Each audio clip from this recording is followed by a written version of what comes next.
once again today. Law enforcement and search crews were deep inside the reserve. This time, they were with canines. After no action at the Carlton Reserve for days, this morning, car after car of law enforcement arrived. And this was particularly interesting. A canine forensics unit. The Pasco County, Florida Sheriff's Office confirming they were called in by the FBI and are using their human remains detection canine at the reserve. Again, this is an area they've searched several times in the past. The one thing we can tell you is that the area is drier than it has been. There's some law enforcement in the back of this vehicle. The 24,000-acre reserve is a difficult place to search, but it's gotten easier over the past week because water levels continue to recede. With less flooding, is it possible investigators now believe they could locate Brian Laundrie's remains? They won't say, but Northport police did tell me less than 1 week ago they believe there's a 50-50 chance Brian is dead or alive. I don't think that if we were to locate his body in the preserve, that it's going to benefit one way or the other the investigation. It will provide closure for the Laundrie family. I don't think it's obviously going to provide closure for the Petito family because they want answers. They want to know why, how, when, all those important things. And there has been a lot of speculation over the last several days about whether the Laundrie family attorney, Mr. Bertolino, may know where Brian Laundrie is. We actually texted him that exact question today. We texted him, do you personally know where Brian Laundrie is? And his response today was, no, I do not. Marty? Interesting, Brian. Remind us, is this the first time that we have seen canines out of the reserve searching? It's not, and it's also not the first time we've seen these cadaver dogs out there searching. The sheriff's office reminded us today that they've been called out periodically throughout the search. Today was just another day that the FBI asked for their assistance. Many want to ask the parents if they know where Brian is tonight. You're outside the home tonight. I'm curious, are police still keeping a close eye and watching that house? And when the parents leave, are they being tailed? Yeah, it's been quiet out here tonight. The parents haven't left at all today. There's really been no action. There's no marked police cars outside the house, but we do believe there are definitely undercover officers in the area.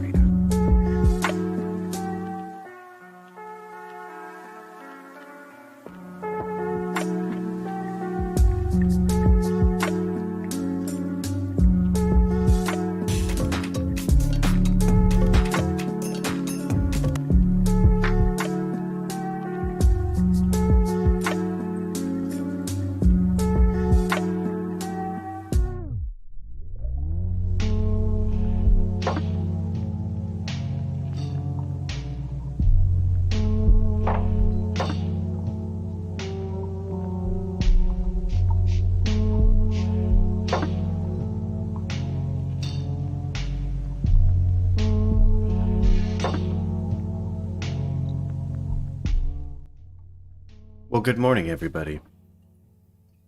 How is everyone today? Hope everyone's having a good day. I'm having a good morning, I suppose. Feeling a lot better today, guys. Hope I look better. I'm pretty sick the last couple of days.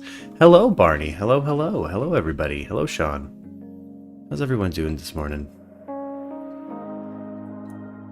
You guys enjoying the moment? Oh, thank you, Goth Angel Tarot. Yeah, I thought maybe I would start experimenting with maybe mixing the relevant news and where I got it from with some music in the morning. You know. So if you guys were listening to that kind of first track, those last couple of tracks we were coming in on, I'm going to start mixing kind of news samples in with it as I go in the morning, just to kind of get things rolling. And also cite my sources in maybe an interesting, listenable way. I don't know. Glad you liked it. What up, Az? I haven't gotten the box yet, but I'm going back today, Az. I got the box, or I checked for the box yesterday, but nothing. I bet it's almost here. But as you guys probably saw the title of the video, cadaver dogs used in the search for Brian Laundrie. Let's see who we got in the Who we got up in the lounge right now? See him in the lounge right now, gang. No, don't make me kick you out of it. I'm just kidding. Come on in. Come on in. Let me know what you guys think about the news of the day. Well, good morning, Justin. Good morning. We are live with it. I tried something new this morning. I did a little musical mix with the relevant news that we're kind of citing for the day. Actually kind of pulled this story from a couple different sources, and it's a variable I kind of missed in the Gabby Petito Brian Laundrie stuff as we were covering it. I totally missed they're using cadaver dogs to look for him. I mean, that's got to be kind of standard practice, though, I would assume. Well, according to Jameson and everything I've done in my research, it's not standard practice. Like, that's not the type of dog you would bring when you're doing like search and rescue.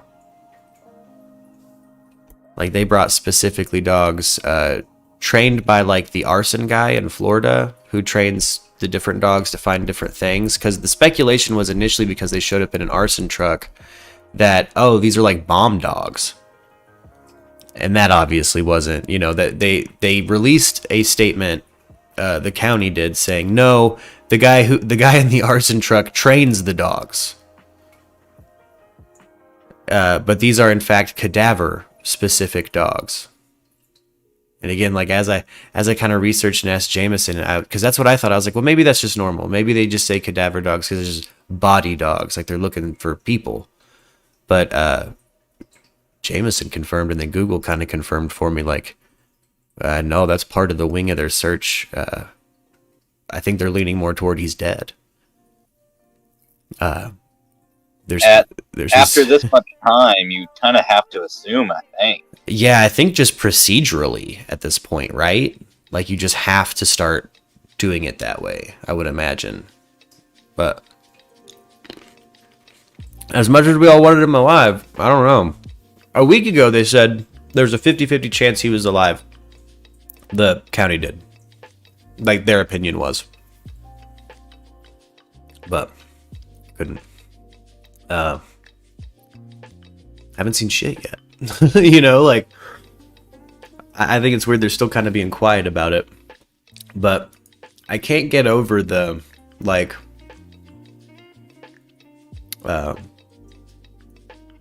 just that small detail of, like, that it's cadaver specific dogs, because I don't know shit about dog searching until I looked that up. And I guess it's not typical in a search and rescue. But not unheard of, just normally that's something they employ once it's been a while and they think the person's dead. So let's see here. I pulled up an article from the New York Post. Canine cadaver dog joins Brian Laundrie search in Florida. Dog the bounty hunter has some competition from a real canine in the search for Brian Laundrie, as a police canine named Diesel has joined the massive manhunt. The canine unit at the Pasco County Sheriff's Office said Thursday it is assisting Northport Police, the Sarasota County Sheriff's Office, and the FBI in the search for Gabby Petito's fugitive boyfriend in the 25,000-acre Carlton Reserve. Diesel, who is handled by a forensic investigator, is trained to detect human remains, officials told the news outlet. It's important to note that the canine trainer drives a vehicle that says arson investigation on it, but they have not requested our arson canine or investigators, the sheriff's office told Fox 13. This trainer simply helps train our HRD canines, this statement added, referring to high-risk deployment. Laundrie, 23, has not been named a suspect in Petito's homicide, but is wanted on a federal warrant for unauthorized use of her bank card, which was used between August 30th and September 1st. Petito's family traveled to Wyoming on Wednesday to reclaim the slain Long Island native's remains. The 22-year-old's body has been in Wyoming. Oh shit, an ad just came over and fucked my shit. The 22-year-old's body has been in Wyoming since she was found at the Bridger Teton National Forest on September 19th and her ill-fated cross-country trip with Laundrie. Her remains were released this week following the completion of an autopsy which determined she was manually strangled. So, manual strangulation is another, that was in fact, the cause of death. We knew that. We watched that happen live. But now they've got cadavers. They got Diesel the dog. Let me know in the chat what you guys think about Diesel the dog. He's like a black lab. I put him in the thumbnail. But that's a cadaver dog. Diesel finds... Jimmy will like him more than dog. I think so. Would you put your money on dog finding him or Diesel finding him? I'm going to put my money on Diesel finding him, but I'm kind of bummed if Diesel finds him because Diesel finds dead shit. That's his job. You don't think he's dead? Yeah, I hope not. I really hope not, Ginger. Oh shit, drop the set out of my ring. There we go. Oh man. But he's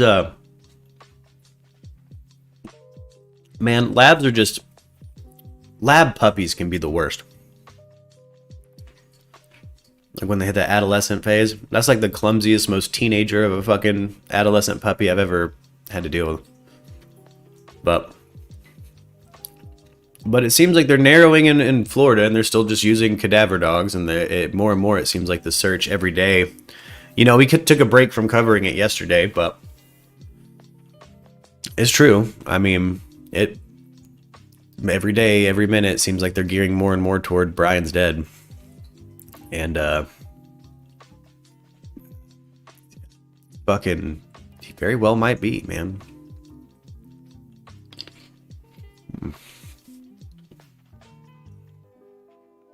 All right.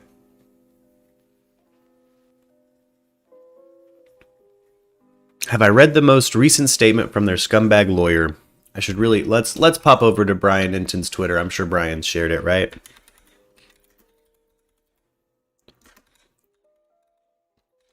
We'll pop over to baby Lisa too. We'll pull up the whole old school Brian Laundrie search tabs, baby.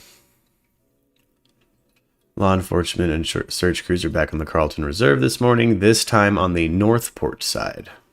Says Brian Inton 3 minutes ago. So they're back on the hunt, baby. They're back in the Carlton Reserve. They're still just using... Do they think he's dead in there? What happened to Kaylin Schultz and Crystal Turner in Moab? Investigators... It's not connected. Yeah, it's not connected. Yeah. Oh yeah, you guys shared this in the Discord. This is the new sign they put up... the Laundries have up near their house, right? That somebody put up near the laundry house. It says, "Remember me?" Holy shit. Ooh. These fools, man.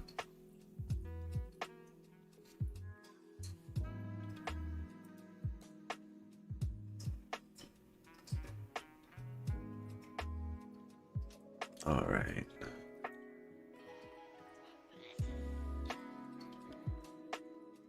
I'm going to put on this from 7 News Australia. Former homicide detective claims he knows where Gabby Petito's killer is. Let's see what we got here. Grab a rip. If you got 'em, burn 'em, baby. It's that time of the morning. American blogger Gabby Petito has been missing now for a month. Gabby's boyfriend, Brian Laundrie, is the subject of an FBI manhunt, but many believe the 23-year-old could have died after going into hiding in the wilderness. Yeah, my multi-stream's working, Lux. Yes, everything should be working right. Advising on high-profile missing persons cases and mass shootings. And he joins us now, live from Miami. Does it look right? On our show tonight. Thanks for your time. Well, thank you for having me. Yeah, what's your view on this? Do you think Brian Laundrie is alive, and where would he be? Absolutely, he's alive. He's the type of guy, if you look at his social media, he believes he can live off the grid, and I believe the same. I think he's hiding someplace along the Appalachian Trail where there's no internet, there's no not a lot of Ooh, people Northport around, released and the only documents place about the around case, is guys. to get food or get a shower. So I truly believe he's still alive. Now, you've been studying Brian's behaviour through the hours of footage of travel blogs of Gabby Petito. If he's alive out there, what do you think his next move is going to be, Pat? Well, I think when he comes out, the trail is a walking trail throughout this east coast of the United States. So he's going to need to get food. He's going to need to take a shower. And it's that point where somebody's going to recognize him and say, I know who you are. And that's, I think, what's going to take to find him. Now, as I read, I know you've been a vocal critic of how the case has been handled. What do you think has been the biggest mistake, Pat? When Look at some of these case reports. You guys know what I mean? He gets back to Florida, and the parents report him missing. The police should have, from that day on, had a surveillance on him. You just don't let. He's the only person that she was last with. You just don't let him walk alone without knowing where he's gone or going to. Only this week we saw the coroner release evidence that Gabby very sadly and tragically had died of strangulation weeks before she was found. And I know you don't believe that information shouldn't be out there. Why? As a homicide detective, he's our only suspect. So his confession, I need to know what he's thinking when he committed this homicide, if I was to interview somebody like him. So if that manner of death is out there, he can say, well, what up, Curly? And they'll say, well, I heard it on the TV. What kind of cam? I'm not sure, Curly. So there's other evidence that we're going to have to build something. the case against him in order to really get a conviction. More so than, him telling us, well, I heard it on TV, she was strangled. Or he could possibly just say, I'm not going to talk to you, the police. Yeah, you lose an advantage there as an investigator with that amount of information out there. He's not the only person, well, he's only a person of interest, and I find this fascinating, not named as a suspect yet. Do you believe, how will that position change, do you think, Pat? Well, the FBI's handling that, and they handle probably 1% of the homicides in the country, so they're real cautious how they label a person. Where as a homicide detective, in Miami, he would have been a suspect immediately, because here's the boyfriend, he's the last person with her. Then you find her body, he's definitely the suspect, and then he's fled. So that's the difference. Yeah. In your years of experience, does this ring bells with you with other cases? Are there similar cases that are like this? Wake and bake, gang. Yeah, there's similar cases, and if you got them, smoke them. Thinks they can outwit the law enforcement, and like I told one of your producers, police work sometimes is luck. He's going to make that one mistake, and when he makes that one mistake, with the amount of social media out there today, they're going to see him. Somebody's going to recognize him, and they're going to say, "Hey, I thought he was here," and that one lead's going to be the one that's going to catch him. It's a different era these days of investigating, as you said, with social media. A lot of TikTok and Instagram users have sort of become... All right on, Arianthi. Hell yeah. Raising a lot of awareness. Would you want that sort of involvement in a case you're working on? Does it help or hinder? Oh, no, it helps 100%. Because without a doubt, like I say, those are the leads. That that's Lux's setup. There's a lot more interest in these types of cases now than there ever was. So, you may get a lead from somebody who says, hey, I spotted him, or somebody on social media said, ooh, Sean, he was here. I'm getting down on Modified Grapes is the name of the strain. Absolutely. It's an indica. Is the suspicion around Laundrie's family, particularly his parents, justified? I'm a big fan of indicas. There'll be some question marks about when he came home. They went away for a small chronically ill. Indicas are what work. I'm ready to get this mustache under control, baby. I really hope Az's box is here today. I'm very excited. I'm very excited to get that hoodie shipped to Christy too, by the way. Come home for them to take him, make him disappear. I believe he's got a lot of money in his pocket because he used the credit cards, and I know he's aware that the FBI, was able to trace the credit card. So this is a guy that, is getting assistance for family members without a doubt. Well, as you said, in all of your experience, The law catches up eventually. These sort of people can only hide for so long. Really fascinating to hear your insight tonight, Pat. Pat Diaz, thanks for joining us.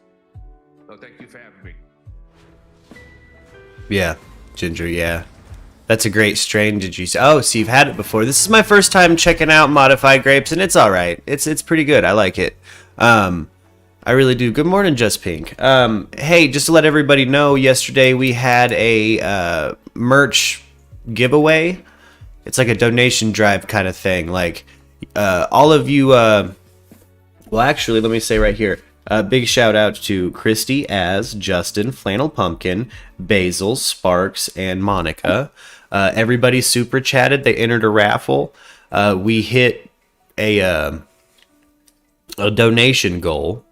And we use those donations to buy some merch out of the merch store and send it to one of the Murkies. So the person who won yesterday out of everybody that donated was Christy.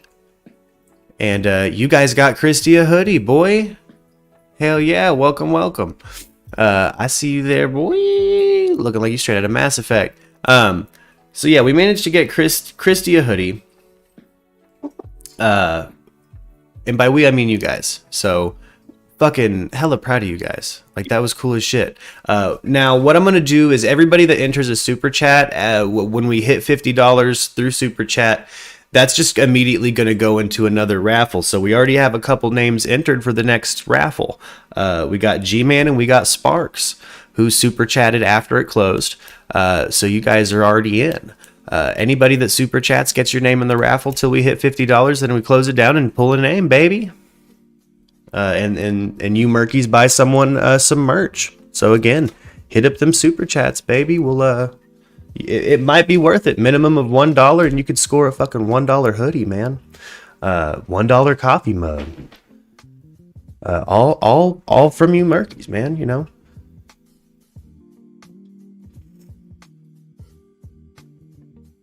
Has anyone seen the temperature camera video? What up, Christy? Oh man, how you doing today, Garrett? All right, man. Got up early. Took the car to go get cleaned, and ready to do some research, some deep research on your friend. Who was it? The guy, a secret guest. I went on that webpage. Special guest. He writes all of his stuff on special guest. There we go. And I read a lot of his stuff last night. Especially the stuff he had for Jim Garrison. Dude, I am just really glad I met you guys. Because this is like, I live and breathe the shit he's writing. I had a blast. I had a blast reading that stuff and just being like, exactly. Like, I wish more people took the time to learn this shit. Yes. But most people are just living these lives where they get caught up in so many, I don't want to say minimal things, because they are important to them, but there's so much more out there. Yeah, man. Yeah, you know, to let all the listeners know, like, what we're talking about is kind of a special guest, my frequent co-host. We do a show called The Tattered Map together, and we love to talk conspiracies. Special guest, just a little background, is my sole songwriting partner, my main musical collaborator. Every Murk release you can hear on our website, like all of my music, he's probably had some hand in mixing it or helping me. He's even helped me name tracks and stuff like that. We have a bunch of music we've done together. I played some death metal for you guys on the show yesterday, and that was special guest guitar work. He's also an incredible studio musician, as well as the best of company. He really, really, really is. So you guys you see now kind of why I've been hella excited about the Tattered Map and kind of going down that. Again, I've been his friend for over a decade now, and I've watched him grow and learn into this kind of conspiracy, this very, I wouldn't say specific, but this very well-researched line of thinking. Oh shit, Unicorn Poop just entered the super chat. Guess who's in the raffle, baby? Hold on, let me put your name down. Dude, if I win, can I get a coffee mug? Of course you can. I will drink it on stream, to promote that shit. The way it works is, anybody who wins, you get to pick whatever you want, and it's on the Murkies, man. Just to enter, you got to hit that super chat, and we close the raffle once we hit 50 bones, because that should cover shipping and handling and buying anything out of the merch store. That's why I keep that raffle like limit real low, like boom, kick it over, boom, kick it over.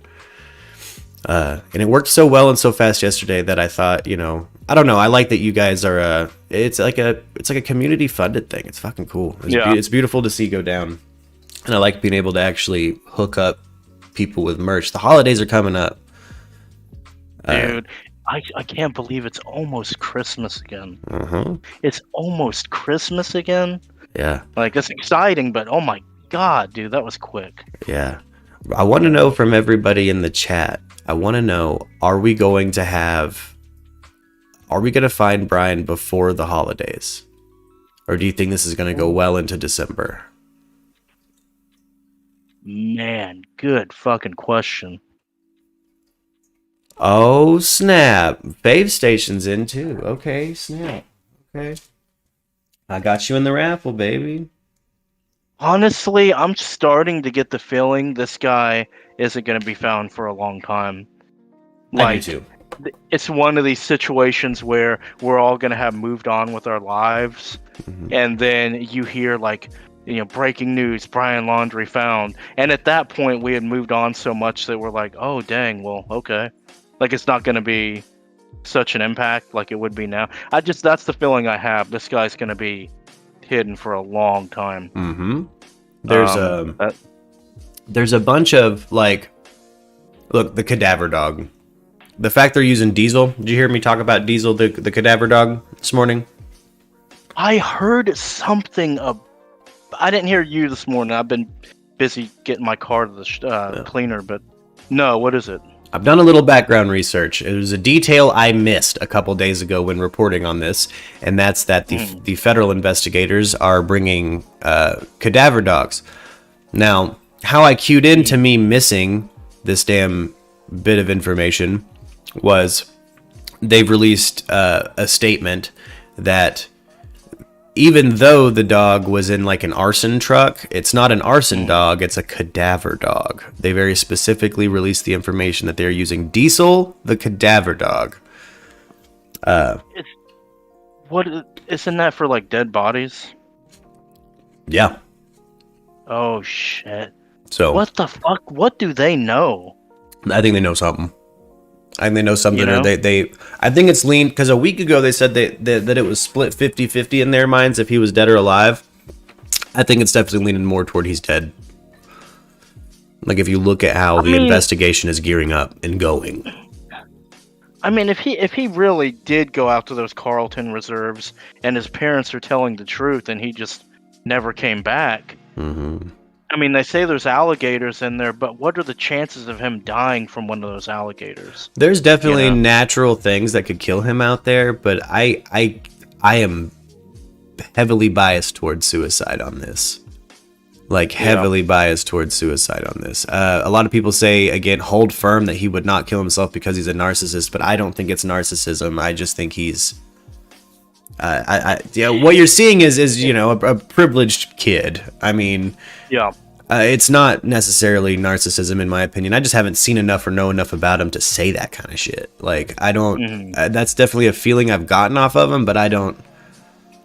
While he does have shallow interest and do things for camera, like read Fight Club in a hammock with it lifted up so you can see the title, I don't think he's... Right. I don't think he's... Yeah. Yeah, he is still a human. I think that the potential for suicide, and even if he had some kind of narcissistic personality disorder, I mean, those people still kill themselves, statistically more so. So, I'm still leaning towards suicide. Arianthe, my robin quivers in the morning. How are you doing? Good morning, my love. Did you get some sleep? Yes. Yes, but I was up very early. Good morning. Good morning. Good morning. So, good morning, everyone. I hear we have some extra super chats. We have some extra super chats. The raffle. For the next raffle, we haven't hit 50 yet, but I'll chime in when we do. I've got the count right here. Debbie Moore entered too. Let me get Debbie down. You came in before Fave Station, but I see you here. I've got a hard copy that happens.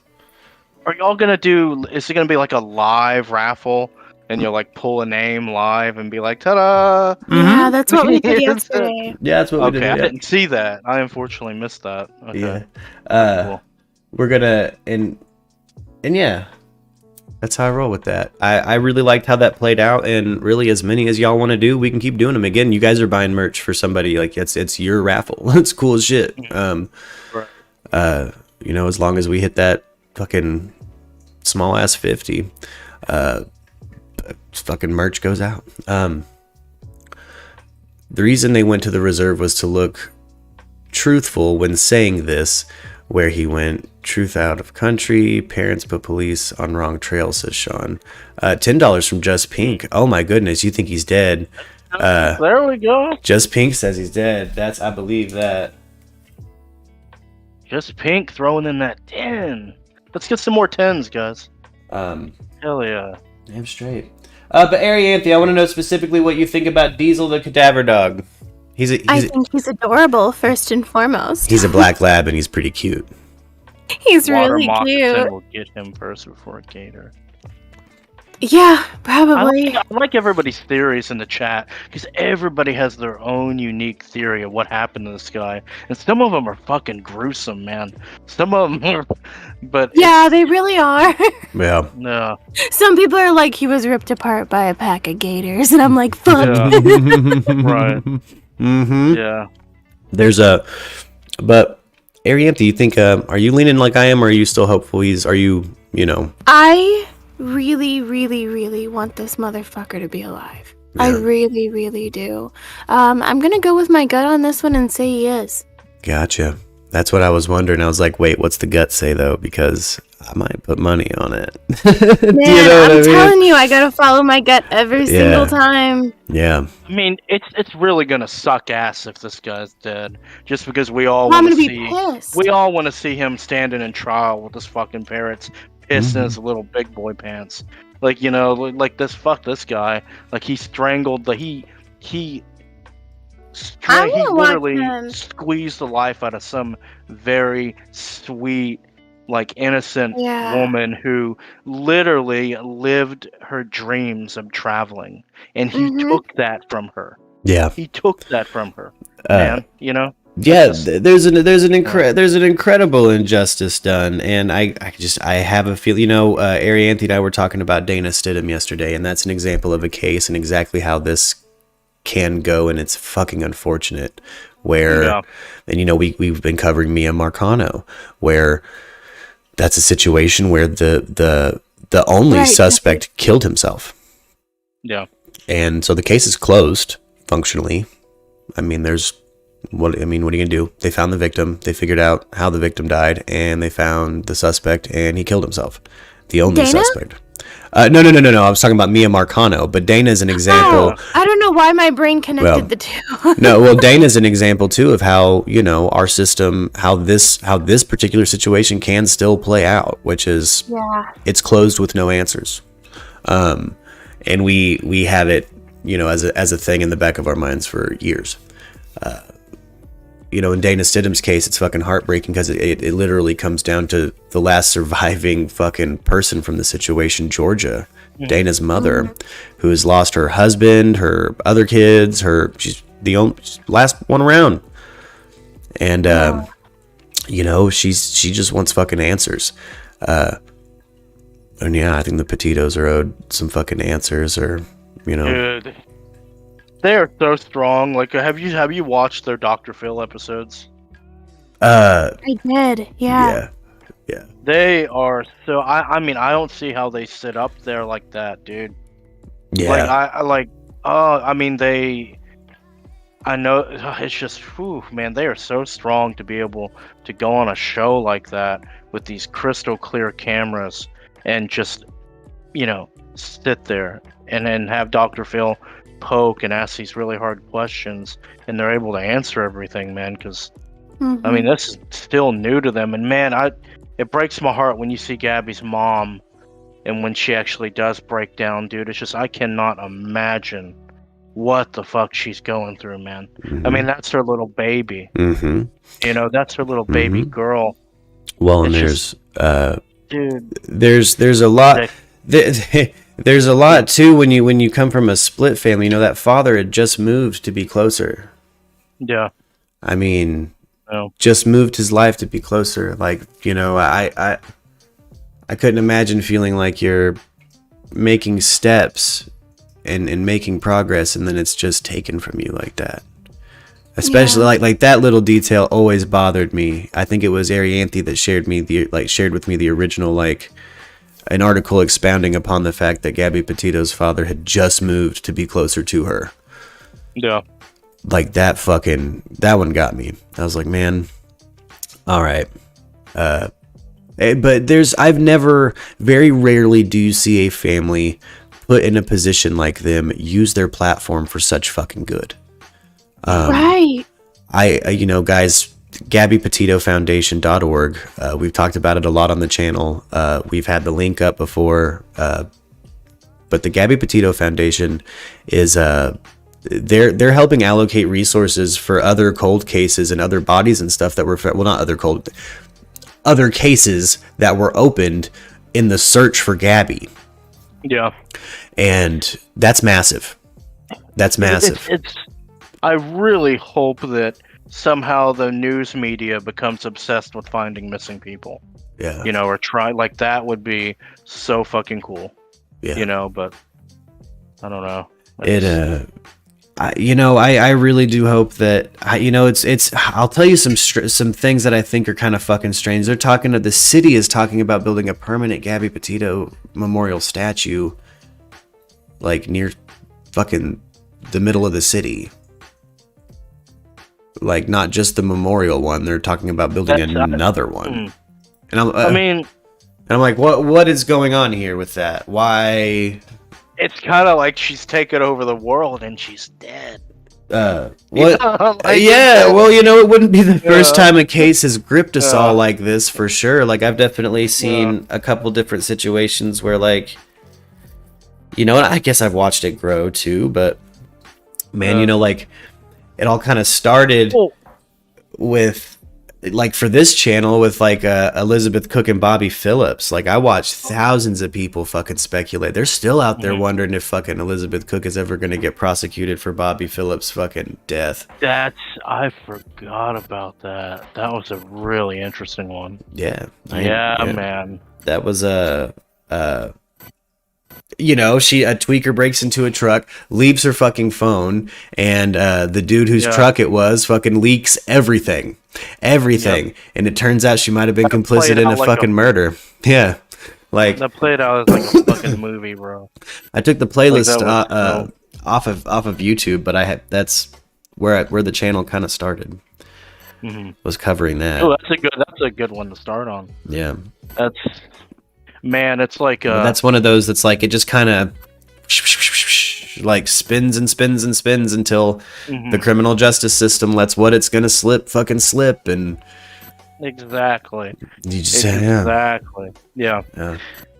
I think with Gabby, you mentioned, 2 statues. I think what it is with Gabby is when the world looks at her, they see themselves, or at least most people do, and the fact that she kind of like, she still had that child innocence that a lot of people just kind of washes away as you become an adult. Like, she still had that magic of like, you could tell she didn't have, like, her world didn't kind of fade as she got older. She still had such a beautiful view of the world and life and doing things, living her dreams and just being so happy every day. And so it's inspiring seeing somebody like that that still has that magic. You know how when you're a little kid and the world seems so big and you can be anything you want to be?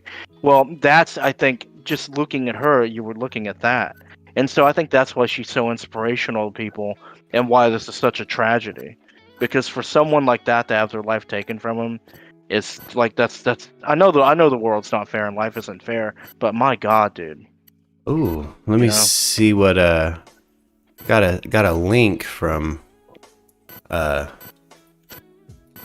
Flannel. Flannel, let me pull that up. What you got? Ooh, get a little bit of feedback from you, Barney. Let's see here. Police tape has gone up around the entrance of the Carlton Reserve in the search for Brian Laundrie. Ooh, this is today, baby. They're taping places off now. Fuck, are they about to find him, bro? Yeah, I bet you if they do, it's gonna be Diesel. Here's what it is, guys. Is it gonna be Diesel or Dog? Who's gonna find him? Which dog's gonna get this boy? I think it's gonna be Diesel. How epic would it be if Dog the Bounty Hunter like it cuts to a live feed and it's just showing like this water, and then you see like this golden mullet coming up from the water, and then he's like pulling something behind him, and it's Brian. Dude, that would be some sick, weird fucking. Yeah, man, that would be. What a shot that would be. Yeah, exactly. That's man. The fact they're taping shit off now. The last time they kind of taped stuff off and like put up a fucking like pavilion and shit was when they found that little campsite. So I think they must have found something physically tangible to tape off. Yeah, Barney, your mic's glitching out, I think. I've been looking at... Did you see how you keep flashing green? There's some sort of something. Oh, are you talking about my light? No, not you, Murk. Barney. Oh, yeah. He's got a little bit of feed. Oh, yeah. Yeah, I had to mute you. There's some feedback going on. Do you think they will find him like we described him? I gotta get a streamer mic like that. I like his setup. How much of that cost, man, if you don't mind me asking? That whole rig, the mic, the pulley, everything. If you're breaking up, I can't hear you. Yeah. We'll let Barney take a minute to get his technical issues resolved. As asks in the chat, do you think we'll find him like we described? Oh, look at that. Dude, that's a sweet setup. And yeah, like I totally think that like we will find, as I do think we'll find Brian, you know, the way that we described in that tarot reading. Like that shit was fucking jarring to me. Like fucking jarring to me. Hey, Mark. Yes.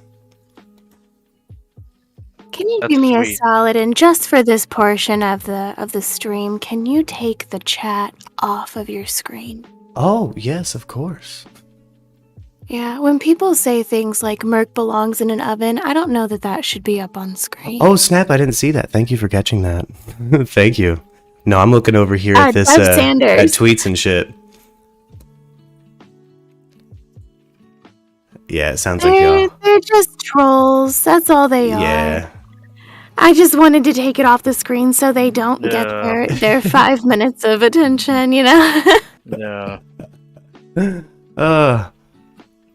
Yeah, you forgot what the tarot said Just Pink. Let me fill you guys in. Okay, so Az in the Murky Mystic, so Unicorn and Az did a tarot reading for me on Brian Laundrie. Or wait, no, just Az did the Brian Laundrie reading. We did a Shane Dawson reading with Unicorn and Az. But in the Brian Laundrie reading, Az was talking about, I mean, guys, I don't know. It gave me chills. It kind of gave me a little bit of insight into how things work, like how things might have worked in their relationship, like some of the issues they might have had. Just insightful little things that I didn't necessarily put my mind into the fucking place of, right? So things like, you know, the types of toxicity that they, like the type of toxic they were, they probably viewed it as quirky and works well for them when they were on a high, and then when they were mutually on a low, they fought. And these episodes would happen. I guarantee you, if they had, you know, it's a typical abusive relationship. What you see is like people that are in an abusive relationship, you can tell by their social media. you can spot an abusive relationship a mile away because the people are always putting up pictures of themselves looking really fucking happy, and they'll write some really long description about how much they love the person and everything. And that's when they get past the fighting and beating the shit out of each other, and then they want to show the world how good they're doing. It's all a facade. Yeah. And so it's those are always the ones that are in the abusive relationship. And I did that. I used to put up and I never realized how obvious I was being until I stepped back and look at it. But I would get done, me and my ex would get done just beating the shit out of each other, having the cops called on us, and next thing you know, here we are putting up a photo looking so happy with a cat or something. It was just so fucking bizarre, man. It was so bizarre. And it's funny because no one would like those photos, and it's because people aren't dumb, man. And it's just when you look at all the videos and stuff they were putting up looking happy, I mean, I do think they were clearly in love, but you could also see that they were really trying to paint to the world that everything was really, really good. Yep. Yeah. But, man, I don't know. They got tape up. They got Diesel out. My money's on Diesel, and I think they might find him curled up as described. I don't know. Maybe I'm just quick to trust the intuition of the ladies around me, but I trust y'all. Maybe I'm tricked by witches. I don't know. I'm just kidding. I absolutely. There's a reason I do, and she's in here right now. It's Arianthe. Her intuition she's got one of those natural. Can sense it. And someone shout out Mark Rebier. Fucking love Mark Rebier. Yeah, they did. Yeah. Wait till your Sunday family dinner to be racist pigs. Oh, it must be getting crazy in the chat. Sorry, gang. I probably banned about 8 people. Oh, well, thank you. That's hey, at least our stream numbers are looking better. That was 9 people, sorry. And what I'm not catching, Lux is catching. Yeah. Well, I did trending tags today, guys. So you regular Murkies you're gonna notice some new people rolling in, and it's because we're covering a busy story. Yeah. Anybody who wants to super chat, enter the raffle. We're doing a merch giveaway once we hit $50 in the donation pool. You guys buy whatever piece of fucking merch out of the merch store. Whoever wins the raffle wants. Dude, how cool is that, man? That's addicting. Dude, I really loved how it played out yesterday. I don't know. It seeing what people choose too. I'm really excited to see what people choose. Oh, you're fine, Tractor Basil. Yeah. Here's the thing. I'm totally down with freedom of speech, and I love when people come in with opposing views, but whenever you come in and you say something like Brian Laundrie's a dreamboat and Murk belongs in an oven, that's it. Yeah, there's obvious troll things that... Look, man. Arianthe and Lux in particular know the TOS. And they got my back. If there's anybody with a sharper sword in the fight to defend the channel, it's going to be Arianthe and Lux. And they have complete cosmic power. Don't upset them. Where's Zimmy at? I wanted to talk shit to him today. Oh, I love Zimmy. He doesn't come until around 11. Yeah. He's probably... we fuck with each other. He's probably in the studio or playing a show. Hopefully a show. But now he normally rolls in around 11. Oh, thank you, Anthony. That means a lot. I call you Tony. And they bad. But yeah, gang. Reprise the raffle. Let you guys know if you super chat, you enter the raffle. Minimum of $1. $1 and you could score a hoodie. It's a random drawing of everybody that enters up to $50. Once we reach $50. So, for instance, if 50 of you individually donated $1, there'd be 50 names to pull from. One of you would score a hoodie for $1. And if you get some merch, you got to come into Discord, go on video, and show that shit off. We want to see it. You got to do it. We want to see it. But that is a juicy development. Is this that All fucking... right. This is young Goldblum. JB Buno? Has he been pronouncing his name? Yeah, that's the son of Jeff Goldblum? He looks like Jeff Goldblum. Like a young Goldblum. Okay. Did you see... he's the dude from WFLA. So the dude that's been like streaming and covering. Oh, yeah. That's Jeff Goldblum's son? No, it just looks like it. Oh, okay. I'm sorry. I was about to say what? No, it just looks like that it. would have been so. No, he just looks like it. Okay. He it's watching his chat while my chat's rolling sometimes is fucking hilarious. Only because it's like, he gets it worse than we do. He gets crazy shit in there. Oh. I love these. Girl, you're not getting Murk, so quit crushing on him and banning people from his channel. Bitch, I've been here since he was 13. That's my cousin, dude. Our kids play together. They do, yeah. Her husband helped me fucking install a hot water heater for me. These are my favorite. Oh man. Yeah. I just got some grapes today. I thought I would eat like Zimmy today and just see if maybe the algorithm would bless us again. But I've got to lose weight, man. Since I started working from home, I didn't realize like how much weight you gain when you work from home. Dude. Like my mom this morning, my mom dropped me out. My mom picked me up from the car wash to take me back here, and she was like, you want Chick-fil-A? And do you know how hard it was to say no? Dude, I don't know. I'm gonna have to start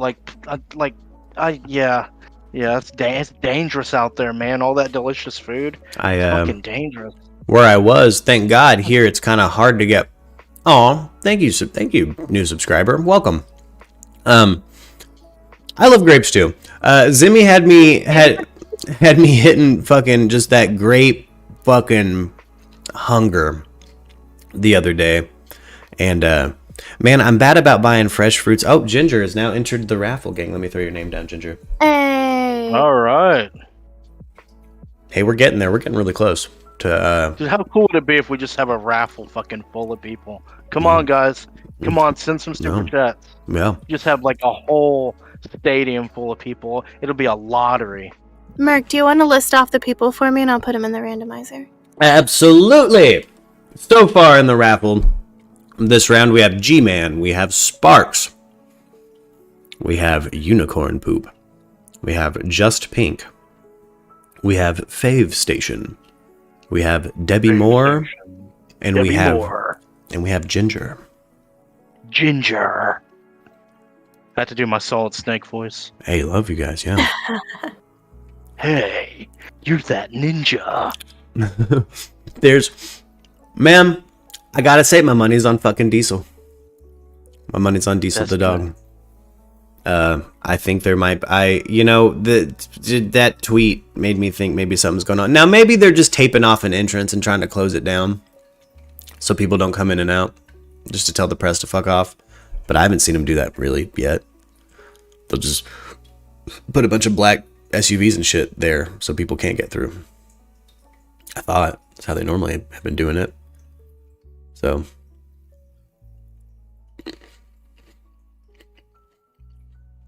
ooh, Debbie Moore, you snake lovers, you gator lovers. I do too. The day shift the day shift is always full of reptile simps. And I love it. Reptile simps. I have no other word for it. We've had It's true. We are just reptile simps. Yep. Dude, that needs to be the name of a band, dude. Like a fucking rock. Reptile simps. Dude, that's Wait, we got another. Dude. We got another super chat. In Xantor, We got 2. We got in Xantor and Tractor Basil. And Tractor. Okay, we got you guys on the list.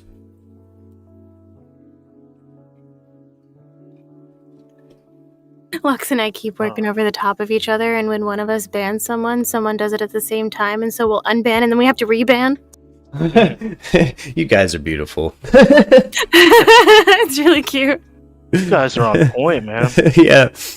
It's dangerous out there in that live chat. It's dangerous. We're just chopping heads. That's all we're doing. Yeah. Take them to the guillotine. As said, setting up a perimeter is probably protocol. Yeah. Yeah, I see. That's kind of where I'm like, I don't know. Maybe that's not as juicy as I thought initially, but I swear I haven't seen them use fucking tape yet. But maybe they just now got some. I don't know. I don't know. Maybe they're like, "Where's the tape?" And they were like, they look at Agent Daniel and they're like, "Where's the fucking tape, Daniel?" And Daniel's like, "I didn't bring any." Like, God damn it, Daniel. I ordered it a week ago, but it didn't show up yet. Everybody throws their keys at Daniel and makes him fucking park the SUVs in a manner that blocks the fucking entrance off. Lux said, LMAO, we're stumbling over each other with daggers today. And all I can think of is like Monty Python. Yeah. Yeah, you guys are the best. That's hilarious. Oh.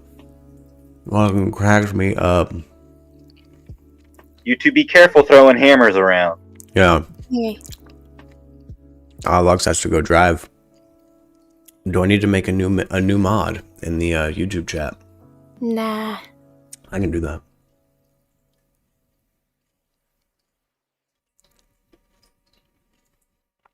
Because I mean, it's working pretty well. That's so up for debate. You know, that's. I hope he's alive. Same. I yeah.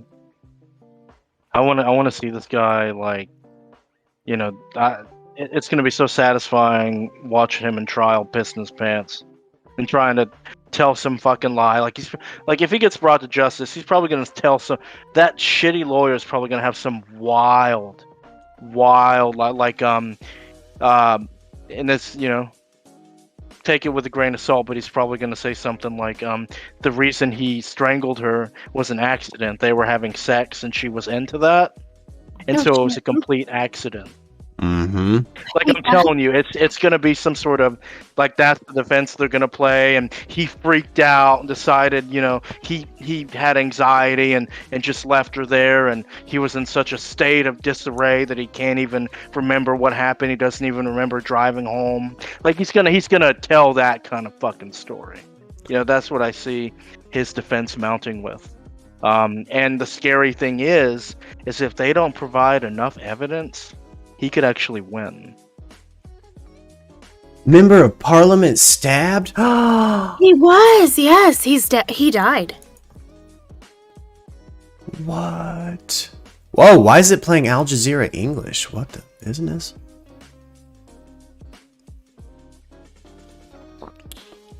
Oh, come on, ads. Oh my gosh, well, I gotta get the scoops on that. I want the scoop. I gots to know. You guys already know I love British governance. I'll send you a link. The UK is dangerous, man. I got it pulled up. Oh, you got it. Yep. Their open border Stephanie, policy. we really don't know very much at all. This really just happened. What we have been hearing is that Sir David Ames, he's a Conservative or a Tory member of Parliament. He was at what they call a constituent surgery, which is just a name here. It's not at all like what it sounds. All that is just opportunities where politicians go and meet with their constituents. And from early reports that we're getting right now, this was only a few moments ago, a man walked into this constituent service surgery and stabbed David Ames several times. Now, our understanding from media reports is that he's being treated on the scene. This was, of course, in his region of Essex, which is east of where I am right now in London. He's being treated on the scene. There was sightings of an air ambulance. The suspect, was immediately arrested, and Essex police have already announced that they're not looking for any more suspects. So as far as we know right now, the crime is over. The injuries have been sustained. Sir Ames, the man who was stabbed, this Conservative politician, he is still alive. And we don't have any real word yet on how bad his wounds are, but it sounds like he's being treated there. And so we're going to get you more when it comes to us, Stephanie. Yeah. I figured that was old, but yeah. Okay, so he got stabbed and he's dead. Holy shit. Yeah, he is dead. Holy shit. Have you guys heard about the Chris Chan thing?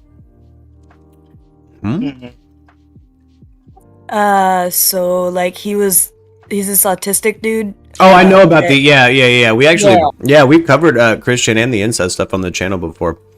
Okay, I just found out about it like yesterday. Oh yeah, man. I was hoping to be covering. He passed away. Christian? No. The Parliament guy. Yeah, he did. Yeah, he passed away. Okay, I missed that. Yeah. And the bow and arrow attack in Norway. We also did touch on the bow and arrow attack on Norway yesterday. Yeah, we talked about that. Wild. Yeah. Yeah, we covered that on the That's show. what led us down to black metal. Yeah. Yeah. You guys ended up hearing my Hebrew black metal. Yeah. No, straight up though. Man. There's. Sorry, I'm enjoying these grapes this morning. You sound like you're enjoying the grapes. It's really funny. That's how I sound with buffalo wings, man. Yeah. Like it would be disgusting. Like if I ate on here, y'all would turn my video off. It would get dangerous and dark. I started enjoying the tea a little bit in the chat. Yeah. But every time I post about Brian Laundrie, it seems to go fucking nuts. But yeah, you should go back and see some of these comments. Some of them are hilarious, by the way. Did you know that you're a deadbeat dad? So I was just reading. Yeah. Who in the fuck is that's so mean? It's really just one person. Yeah, who is it? Do we have an idea of? It sounds so personal. Like this is like an old friend that's bitter or something. Yeah, it was like Merk's a deadbeat dad. Merk needs to pay his child support. So is that your ex? No. Or something? No, she wouldn't do that. No, I keep in contact with my baby mama. I talk to my son all the time. Get photos of him and shit. I'm like, yeah, no, it ain't. No. In 2014, when I was working security, I was dating that crazy girl I told you guys about, and I was a supervisor of a site, and I had 14 officers under me, and there was a girl that showed up there that was brought there just for a night, and she was beautiful, man, beautiful, and I bought her pizza and wings and talking with her all night, and I come to find out at the end of the night as my boss is getting in his truck, I see her get in the truck with him. I'm like, what the fuck? What are you giving her a ride home? It was his daughter. Oh no! And so here I am flirting with the boss's daughter, and we had something going, right? Like we continued talking days after that, and I had planned to take her on a date to the aquarium in Dallas.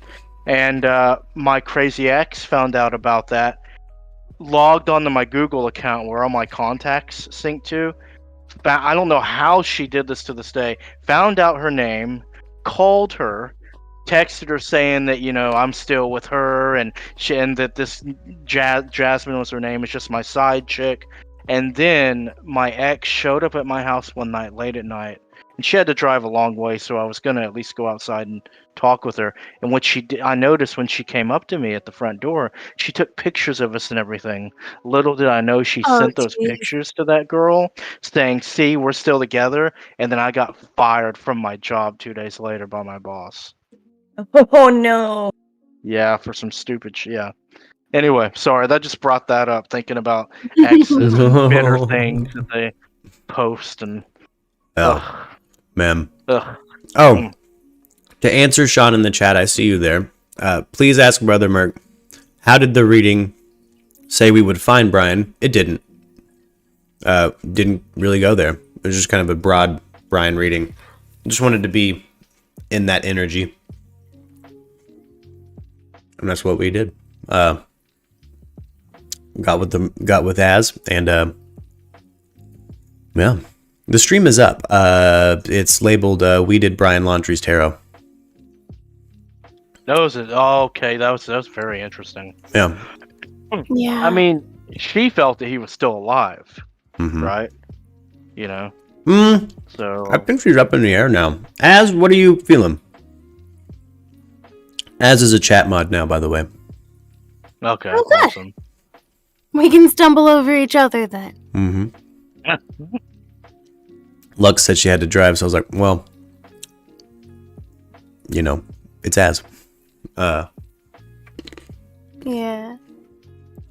Cause where's Jameson? I don't know. He gave me some really, really sound advice last night, and I appreciate him for it. So I Oh. did exactly what he told me to do. He's And normally this a really morning- solid mod. Yeah, well, this morning I contacted an attorney, got some shit taken care of. Nice. So thank you, Jameson. Yeah. Because I know you're listening, waiting for me to accuse Brian of something to come in and tell me about his rights. You always see it's like we summoned him with like, you know, I'm gonna put my hand in his mouth, and then he shows up and he's like, "Quit putting hands in mouths." I'm like, "Ah, shit. All right." Nah, balls. Yeah. Oh shit. John B is like that too. If you notice, like when the conversations start really getting interesting, John B randomly appears. Anthony Blackard is joined the raffle. Oh, shoot. And we're getting close. We are at $39 of the $50 goal. Oh, we'll get there. Come on, guys. Yeah. Tarot video is on the channel. Yeah, it's called Brian Laundrie's Tarot. Yeah. That's yeah, we definitely we don't really go into it, but I say watch that Sean. It's worth it if you weren't there for it, for sure. That's why I try to preserve all the content. All the content.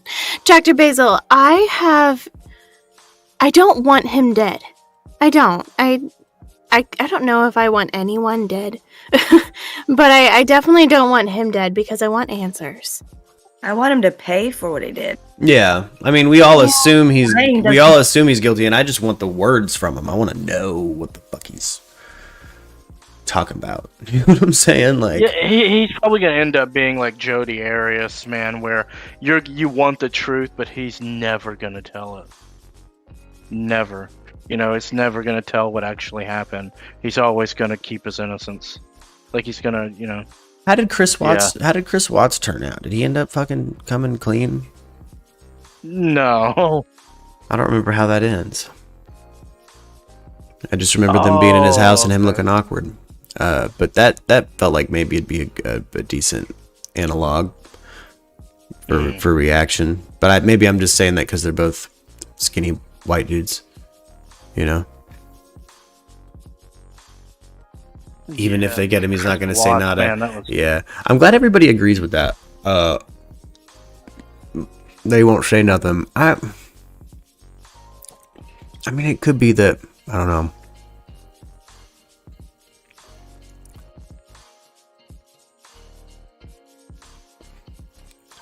I want him to face Gabby's parents, although I don't think he will dog a pound alive, just my opinion. Okay. Be the general consensus. I really want him to face Gabby's parents too, and to address Dr. Basil. He could say that he acted in self-defense, but I don't know that holding someone around their throat for like 5 minutes really falls into the self-defense. That's not self-defense. It's second-degree That's murder. such bullshit. Yeah, it's second-degree murder. He, I'm calling that. But motherfucking, I feel like I'm on a calling it roll at this point. Strangulation, called it. Fucking, I'll let Jameson give the list. Of Merc and Arianthe being straight right. Well, you know. I mean, sorry, I just had a brain fart. I was gonna say something really good and it just went away. Yeah. I really had something there, but it's gone now. Sean, we don't waterboard people. We put hands in mouths. Arianthe did not hear that. Yeah, don't waterboard people, Sean. It's a bad plan. It's a bad way to torture someone. It's not effective. I don't care what the fucking government says. Hi, Harleen. What's up? Not much. Gut is mentioning his family in Central America. I have heard nothing about that. Love the helmet, dude. It's actually wearable, and it changes different colors and stuff. This is expensive though, dude. This is $300. Dang. It's like, yeah. Wish it was cheaper. But that's that signed Apollo 11 thing I told you about. That's what that is, right? Okay, hold on, my hand right there. That's an old 1960s poster that was printed after the first moon landing. Like, it's got like yellow rot around it, like it's really old, and it's signed by Neil Armstrong, Buzz Aldrin, and awesome. Michael Collins. Yeah. And then there's two things in between. They're $2 bills that aren't circulated. They're still closed up. That they made back then that are moon landing edition $2 bills, and then of course you have that. Oh, That is very cool. We got to talk one day about the moon landing, because there are still a lot of people out there that believe that it didn't happen, and I was one of those people, But once I actually did research and stuff, I became a huge fan because of what we were able to accomplish. But yeah, this is some amazing shit. And it's just seeing William Shatner going up was it yesterday or 2 days It ago? was a couple days ago. Mark, That you know was who I could get on to amazing. talk about the moon landing? Ooh. Who can you? Fucking Steve Arnold. You should. I'd love it. Would we be going against each other? Like, would it be a debate? Perhaps. Oh my god, that's gonna be a good one. Not 'Cause necessarily because he believes that it was faked, but because he just likes to stir shit up and oppose. I am an encyclopedia when it comes to the space race. So, if y'all want to do that, it'll be a badass fucking podcast. It'll be badass. Yeah. You're an encyclopedia. He's actually like extremely educated, like on paper. And so, Hell yeah. have you ever seen the show Meteorite Men? No. Oh, well, he's Steve Arnold from Meteorite Men. Yeah. Really? I'd love to talk to him on the show. I can absolutely get him on. Even if he just wants an intimate, just the three of us, me, you, and him, I'd fucking. Yeah, I think that's what it would have to be, because he's very. I don't know. Sometimes I'll be like, "Hey, Steve, we need to do this thing at noon," and he'll show up at like 3:00. Yeah. One of those things where it's like, we might pre-record this. Yeah, William Shatner is an alien. Oh god. I think William Shatner. I think so. I want to address Gutta TV. We actually kind of independently, as a group, ruled out the brother-in-law as potentially having helped. I don't think he did. Just to answer, like, I thought that at one point in previous videos. I was like, yeah, show, but you can watch the previous streams where you can kind of watch us follow that train of thought for a while. I think it starts toward the beginning of October. Fucking somewhere. Yeah, that started whenever the mob was outside Cassie's house, and she just walked out, and she's like, "What do you want?" Oh yeah, maybe that was last week. Shit moves kind of fast for the channel now. I feel really bad for her kids. I do. Yeah. Do you really think it would be easier to go to the moon rather than fake it? Oh, see, I love it when people ask that question. No, it would have been much harder to fake the moon landings than actually going. It would have cost so much more, especially for back then. Each rocket, each Apollo rocket or Saturn V rocket cost, well, back then it was like $112 million per launch, which would, if you adjust for inflation and for today, that was about close to $1 billion per launch. But the reason NASA was allocated that much funding back then, it was like I think 17% of the federal government funding was because of course competing with Russia. But yeah, was the faking it would have been much justification? harder. I think it was both. They already had Kubrick, who had an independent production going, where he already had that technology set up, so it actually would be a lot cheaper than you think it would, especially if you're contracting somebody like Zero Gravity, like my work, Goldwyn. and Yeah, he already had that set up to shoot 2001. But if you study the actual astronauts and their families, and watch everything, and analyze all the equipment they took, how much fuel they put in the rockets. Analyzing the equipment is actually how I made it to Kubrick's 2001: A Space Odyssey set. NASA gave him a camera. What do you mean? Like gave him a? They gave him a camera. One of the cameras that was used supposedly in space was used in 2001: A Space Odyssey. That's Look it up. sick. I did not know that. That's holy shit. I can tell. I think both things happened. I think that we, just in case something bad happened, we faked it too. And I think most of what the footage we see is from the fake, because there's some pretty bad faked footage out there. There's 7 different moon landings, though. That's why I think that's why I think it happened. I just think that first one in particular, we had a contingency plan, and we had Stanley Kubrick involved. Well, I think that what happened is, and it's so, like it's so obvious, especially on Apollo 14, the third successful mission.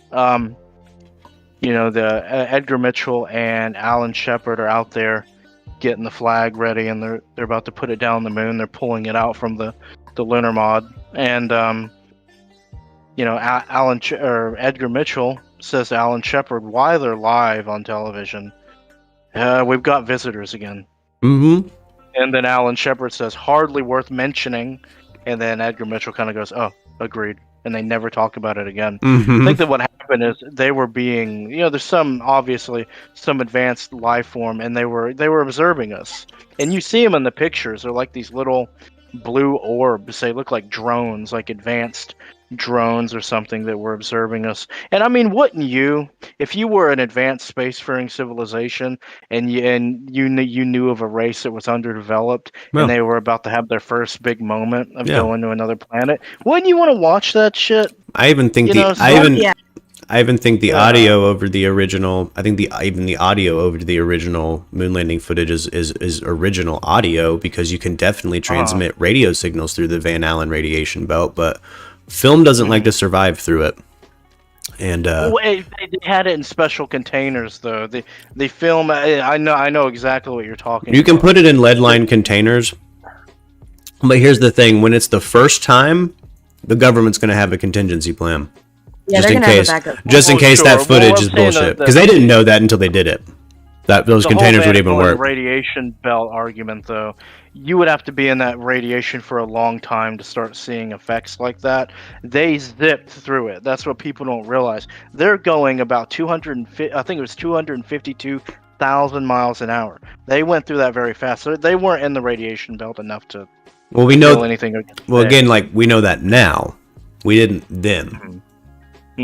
This is just pointing toward them having had a contingency plan. I think they also filmed it, and again, there's just so much bunk ass footage out there that's like, this is obviously doctor as a fuck, but it's because they kind of had to. Collins photo, when Michael Collins Gemini 7, they put up in the newspaper, hey, this is a shot of Michael Collins floating above the Gemini spacecraft in orbit, and that was really a photo taken during a training session, at NASA in Houston, at their training. So it's just,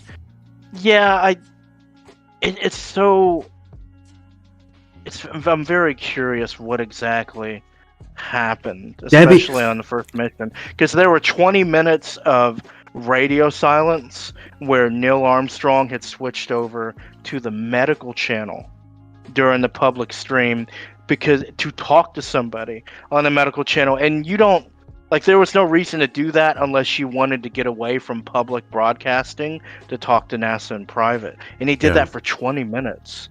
What the hell was he saying? For 20, Mm-hmm. it's it. Yeah, man, it's very fucking interesting. I think that, there's certain things they knew they could pull off, and certain things they were literally fucking tossing a coin on, and they had a contingency plan because that's what they do. That's literally certain branches of our intelligence agency's fucking jobs. Make sure we have a contingency plan for image, and there's too much. Again, like I could genuinely argue both sides is the thing about the moon landing. Like that's one of those topics. It's like I could genuinely fight till I'm breathless on both sides. Like I have evidence to the contrary, and I have evidence that we did it. And so for me, I kind of have to follow Spock logic and say, well, it was both. It had to. I can hopefully debunk a lot of what you have if it's suggesting against. If it's little things like the flag waving on the moon, oh god, look, there's air. No, what that is the flag itself isn't made of the heavy cotton material like you have here on Earth. Oh no, a lot of the stuff I'm talking about is it has to do with back projecting. It's about specifically the technology Kubrick was using in 2001: A Space Odyssey, which is very obvious and present in some of that moon footage. Was Stanley Kubrick a really weird individual? Too? Like he was like very. I remember reading he was just a very peculiar individual, but he was very good at what he did. Oh yeah, He's one of those peculiar geniuses. I think his movie. Something like that. I think his parent company killed him. I think his management killed him. Jeez, dude. Eyes Wide Shut. We'll never see the original cut of Eyes Wide Shut. He turned in his original cut. They said you need to change it, and then he went home and fucking died. And then they edited it. And then we saw what they made. I did not know that. That's not actually a Stanley Kubrick fucking movie. That's his footage, but that's not his vision. So who knows what that movie was originally fucking gonna show? Because we know what it's about now. You know what I mean? But yeah, Kubrick was a genius. But yeah, that's one of those lanes of conspiracy that I've tried endlessly to fucking debunk, and there's just certain things that kind of always tie back in that era, specifically about the moon landing. It fucking always pulls me back to Kubrick. And then when I think I'm out, I find the actual log where they fucking give him the camera. And it's like, well, why are they? So they fucking, there it is. Boom. NASA to Kubrick. They were fucking actively talking to each other all the time. Which fucking, I think he had military clearance for some reason to shoot 2001 because of the depiction of shit, but it's all sci-fi shit. I don't know. It doesn't vibe like a normal sci-fi film to me. No other sci-fi film had the kinds of things that film had. And the fact that he had was experimenting with production when that was going down is just like, I don't know, man. Because that if you look at that movie's budget and what that movie pulled off, it doesn't make sense. Curly, I'm spawning Curly in the chat. Here's the thing, though, man. Apollo 11, Neil Armstrong, Buzz Aldrin. Look, if you would get to know them, like if you really look into these two guys, they are not the kind of people to be actors to fucking fake something like that. Like, you can give people enough money and they'll do anything. Or you could fry their brain. But Neil Armstrong's a really awkward. Yeah, he's a really awkward introvert guy. No, you gotta use game theory on this, homie. That could be a manufactured personality. We both talked about the MK projects. Ultra, Monarch, Majestic. We've talked about all of this shit. Here's what I'll say. That's my argument for now. Against. I want you to pull something up for me, Murk, because this is, to this day, something's wrong with this. I want you to pull up on YouTube the Apollo 11 post-flight briefing. And you've probably seen this, but Neil and Buzz and Mike are sitting at a table. Okay, and this is after they got back from the moon, and they are addressing so many different reporters at NASA from all around the world. And you would think if you just came back from the moon, watch this. So check this out. It's not gonna have audio because I don't know whose channel this is. Oh, that's fine. Yeah, that's fine. But I can keep the video up on the stream for a little bit. Yeah, just zip forward a little bit to when they're all sitting down. See, look at this. Like, you would think 3 men that just look at Neil in the middle. And this is how they are the whole thing, right? Like, these are 3 guys that just arguably did. Look at him. Look, Neil's nervous, right? And he's like looking down, and Mike is kind of fidgety. Like, look at their body language. My favorite thing about look at that. Like, if you're breaking down who they are as people, I think some of my favorite most recent media about the original Apollo astronauts comes from the most recent season of The Crown. And the most recent season of The Crown, Philip is... Oh, wait, maybe it's the season before that. It's season 3, excuse me. Philip has kind of an obsession with the moon landing. He was a pilot. He fought really hard to be a pilot, to fight Parliament, to learn to fly. And, when he finally gets to meet them, they're boring pilots. Right. With shallow pilot interests they're very mechanical American people. He's kind of mystified them. Because they're astronauts. They were the first astronauts. But they have the priorities of an Air Force person. Someone who's had the Air Force beat into them. So, they do look nervous. Yeah, apparently, when they were in the UK, another thing I love about this season of The Crown is they depict them as, sickly, too. Like, they caught fucking colds because they went to the UK. And it's fucking rainy and wet. And, they're just these little mortal human kind of boring people that really were more interested in asking Philip about what it's like to live in a castle than taking his questions as to the philosophical ramifications of having entered the vacuum of space. You know what I mean? Philip had these questions that they had pages of shit, and it ended up being all right, ask about the corgis. Interesting. This is the one thing that still oh, sorry, go ahead. Hey, Mark. Yes, I am. WFLA is live. Oh, shit. Oh, shit. Okay. What do we got? Is it just young Goldblum? No. Pre-fly, too, but dressed like current Goldblum. I see what he's doing. This better not be breaking news. Chris Laundrie took out his trash. Yeah, that's what Tractor was saying in the chat. It's literally that sometimes, but, you guys see he mowed his lawn the other day, and people made such a big thing about it. Yeah. Oh, my God, he's out there weed eating. Oh, my fucking God. Yeah. Really? Yeah. There he is. See? Look, young Goldblum. Yeah. Wait till he turns. Wait till you see it. Definitely see him in Independence Day. You'll catch a side profile, and it's oh shit, life finds a way. Yeah, give him some glasses and put him next to Will Smith in an alien ship. Hell yeah. Fuck yeah. Lux hasn't seen The Fly.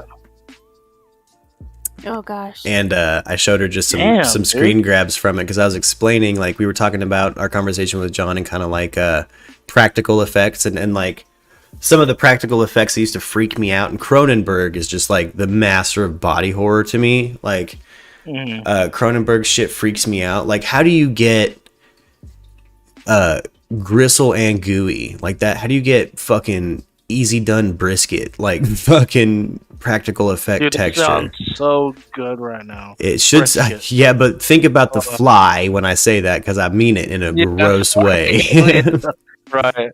He does this gristly peel apart kind of horror movie stuff, and I showed her just what Goldblum was looking like through the course of that movie as he devolves into The Fly, and oof, I kind of forgot how fucking crazy that shit gets. That was an interesting fucking movie, man. Homeboy's whole fucking very interesting jaw falls off, dude. Fucking gnarly. Yeah, and that's back before they were using CGI, and they really had to go and make something that looked fucking thick, dude. Yeah, and that's Cinna brings up maggot baby scene was amazing, dude. That Gina Davis holding that maggot baby, yo, did they predict Stuart Little with the maggot baby scene? Ew. Yeah. I know it's gross. I think it's gross to anthropomorphize animals into people things. Don't fuck animals. Grindelfly. Ugh. Ugh. Have you heard of the Delphi murders? I believe so, but it's kind of... That's on the Gangplank of Noah's Ark somewhere. That's kind of... That's in the memory. Yes, but I gotta also refresh myself. Yeah, they're just back over this motherfucking reserve. A YouTube audience, people still filing in here on YouTube. I see Joe. Oh, he's starting his show. Sounds like me starting my show. Hey, everyone's filing in. Yeah. Hi. Mesha G, Andrew C. Hey, everybody. Yes. Hey, what's up, Murkies? On YouTube, we also have names like Ninja Starman. Yeah, we've got a lot of folks joining us here. Everybody on What's up? YouTube and on Facebook. We're gonna, of course, we've sent Eagle 8 HD here. To MURKradio is gonna say whoop. What we're gonna do is we're gonna keep Eagle 8 HD in the sky. We gave a good hearty whoop. Scan for the very latest to show you whether or not there is any reportable to the live chat activity there at the Carlton Reserve. I'm going to step away here for about 90 seconds. We're going to look. Hey, Curly said, you know, the Delphi murders. Didn't you guys do a stream on that the other day? I don't think so, but I've heard of the Delphi murders. Yeah, well, where did I hear that from? That's so a lot of questions, I'm sure, about the activity that occurred yesterday at the Carlton Reserve. So we'll go to split screen. Just mo activity, baby. Start to file in your hashtag HeyJB questions and comments here, and we'll take them here live.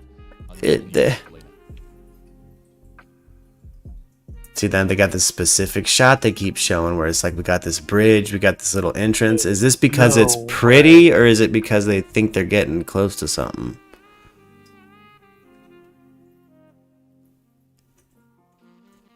Might be because they're getting close to something.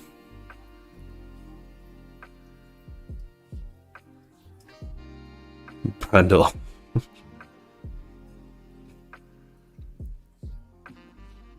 I can't. It won't stay up. Anybody play Grand Theft Auto 5 online? Fucking all the time. I've actually gotten in. Yeah, I was it's bad. It's PS4. I started playing with some teenagers when my baby mama was pregnant, and I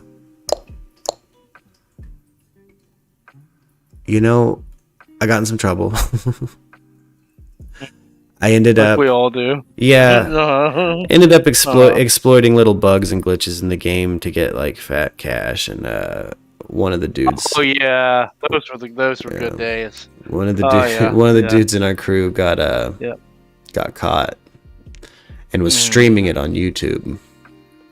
I didn't realize that. And, yeah. They'll ban your account for that shit.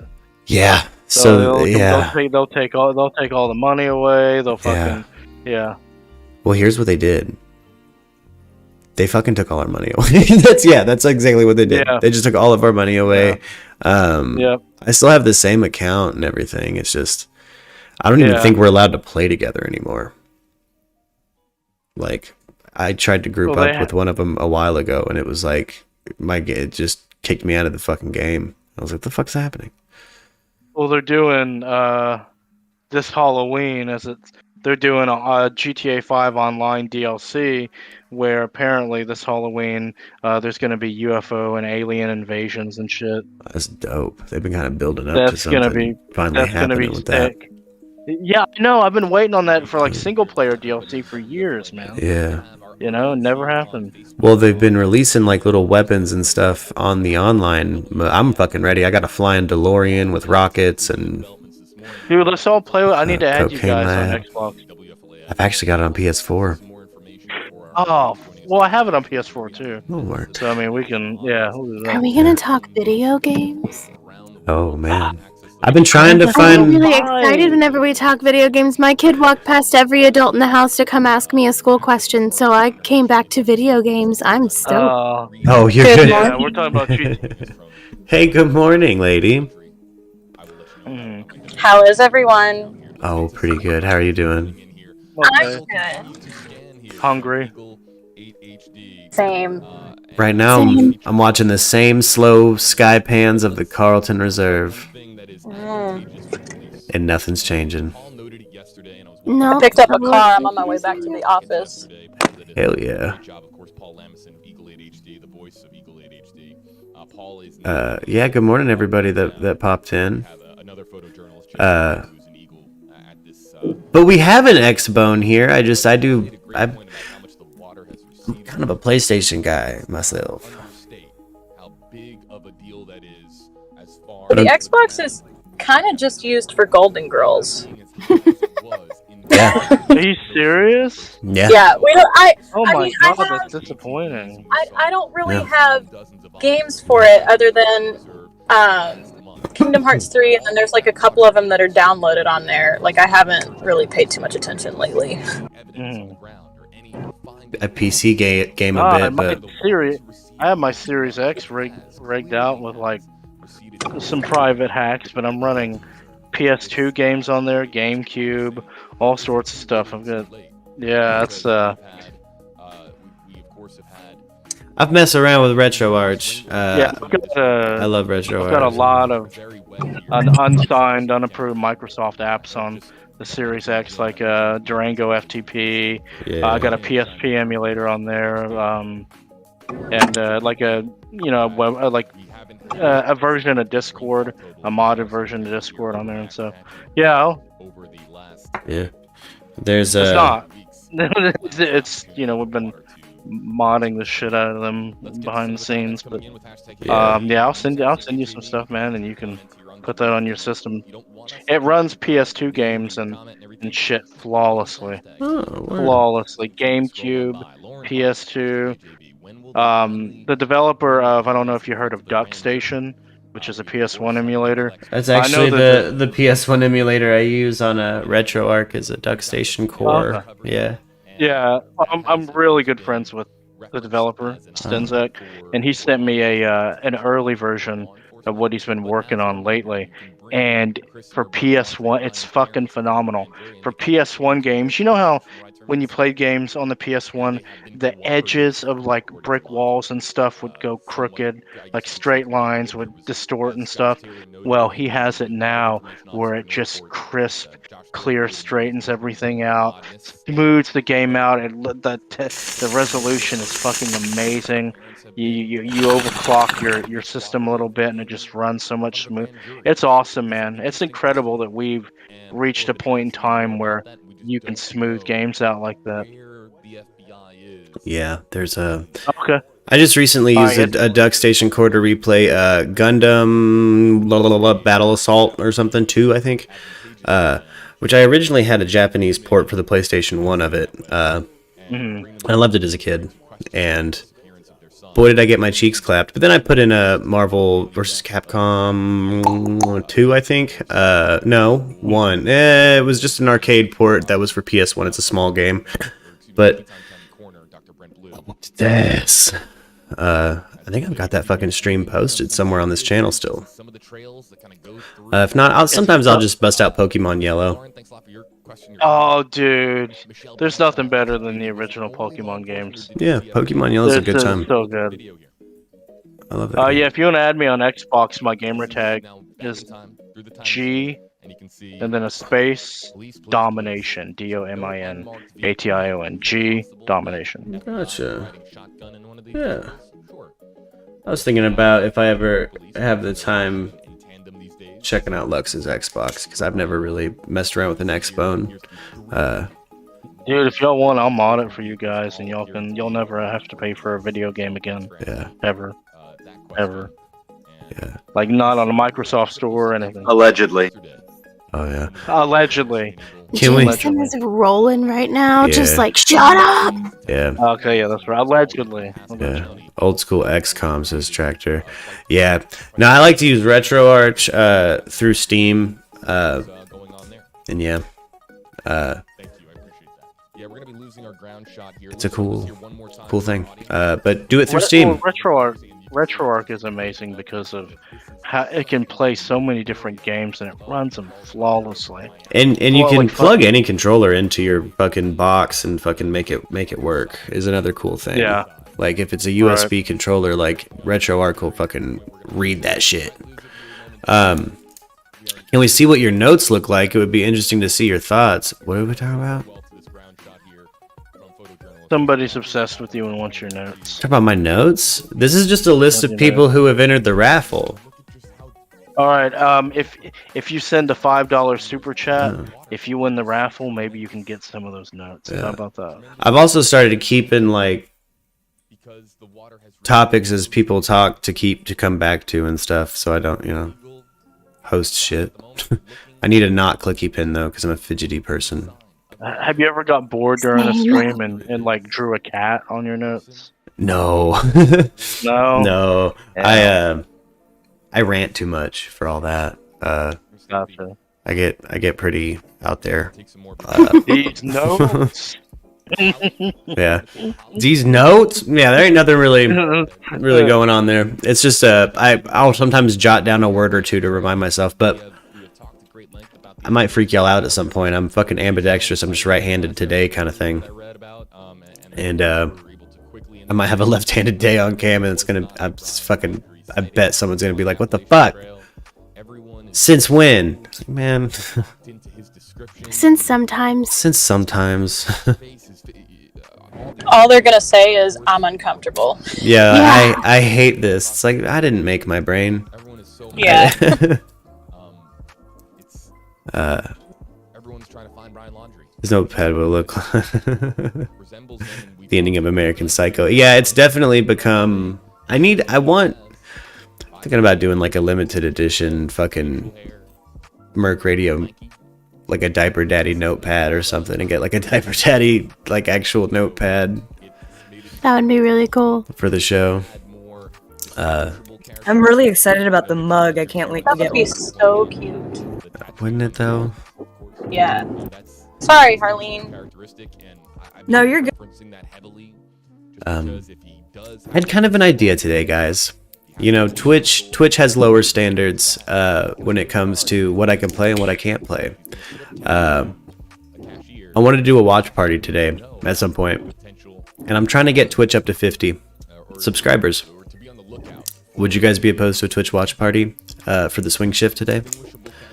No, I can do that while I'm cleaning. I need to clean my plates, but that'd be perfect. Hell yeah. Now, I want to know what we're going to watch. I've had a few ideas. It could either be an old-ass horror movie, if I can find it.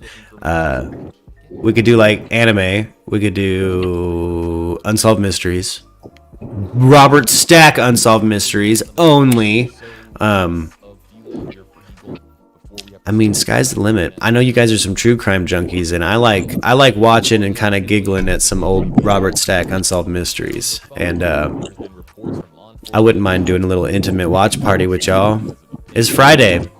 Oh, dude, I'm down. So are we just gonna chill in Discord and then load up Twitch and I'll stream it? Yeah. Okay.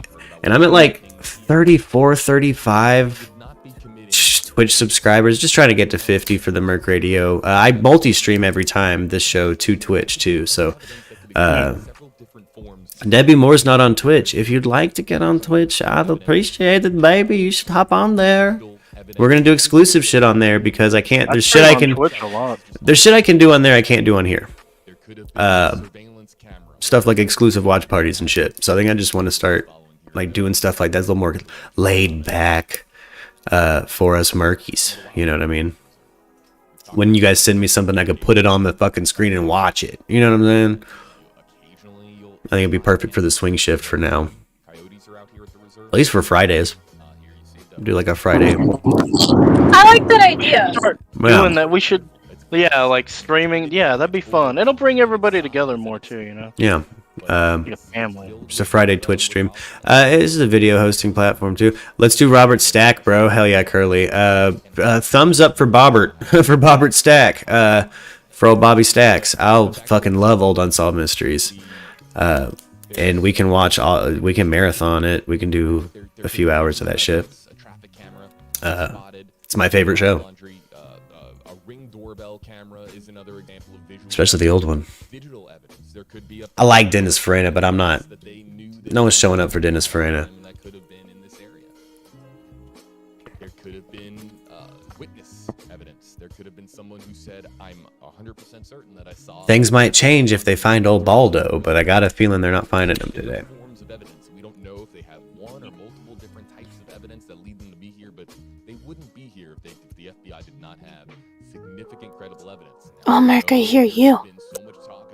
Ooh. Hey. Clicking. We got a new follower. What up? Oh, hey. That's Barney's Twitch. What up, bruh? Thank you, Barney. Yeah, again, you guys want to... Again, we're streaming this show right now on Twitch. If you want to pop over now and get settled in for a watch party later, I'm not gonna do it till, you know, the swing shift. Yeah, I'm gonna put you on my Xbox. Alexa, Xbox on.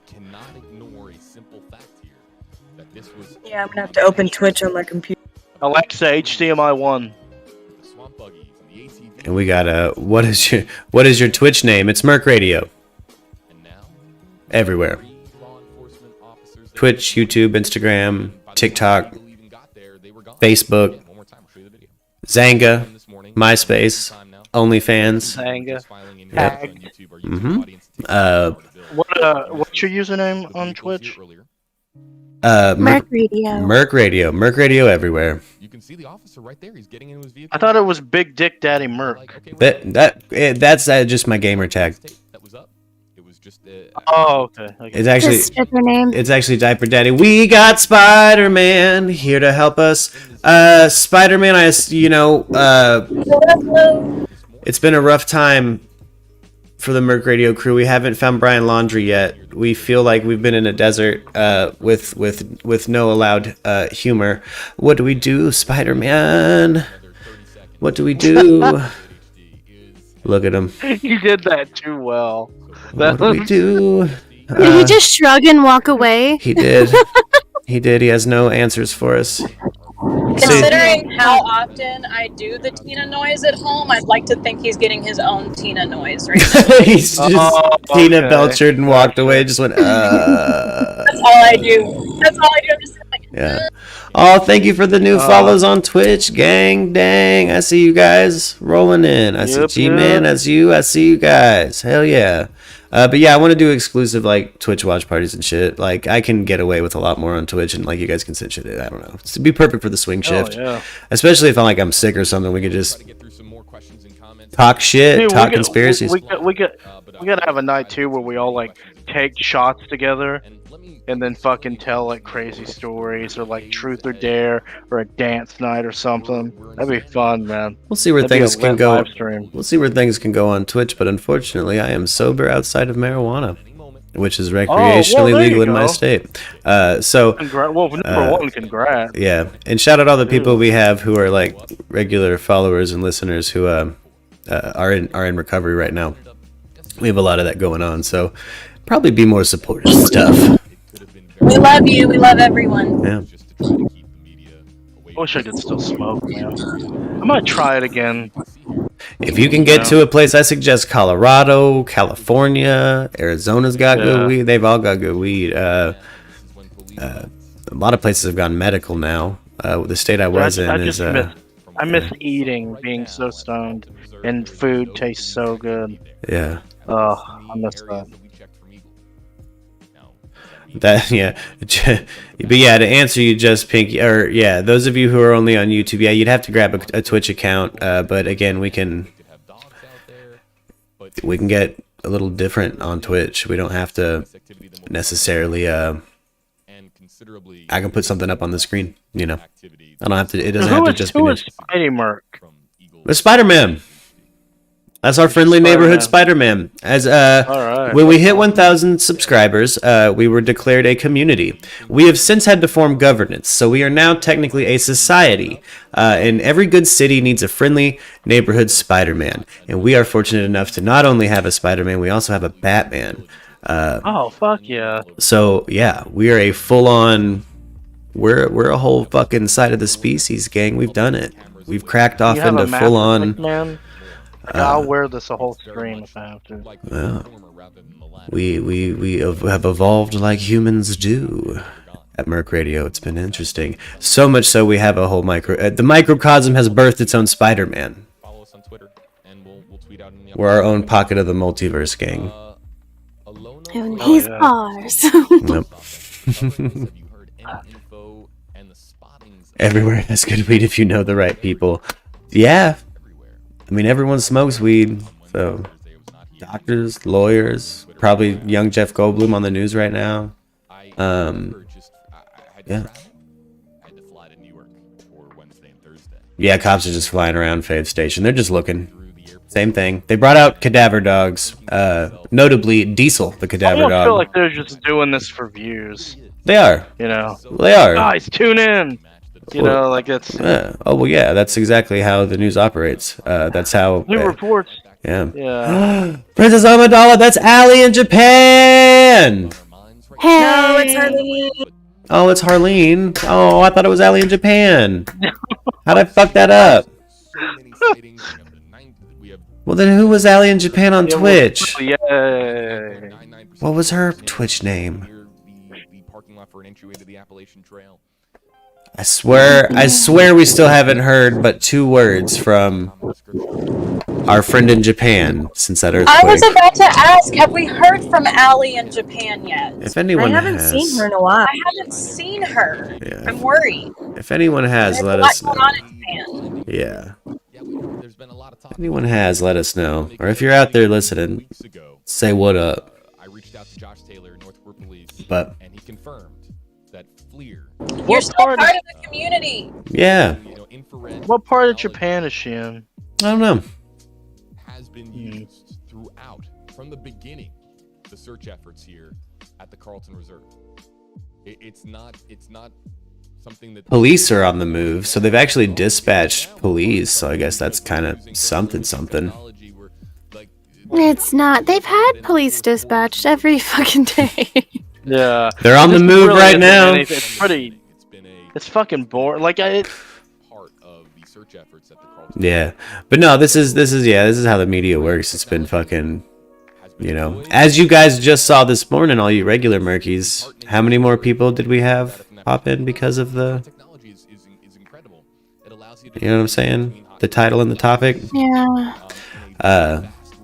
Whose fault is that? Society. I don't know. Everyone's interested. Morbid curiosity. Morbid curiosity. Yeah, there's like 70 people in here at one point in time. Now, I may have banned like 15 of them.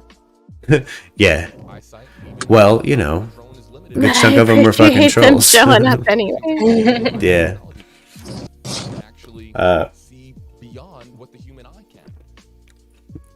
Oh, Spider-Man. I'm so glad we have you with us. Makes me so happy.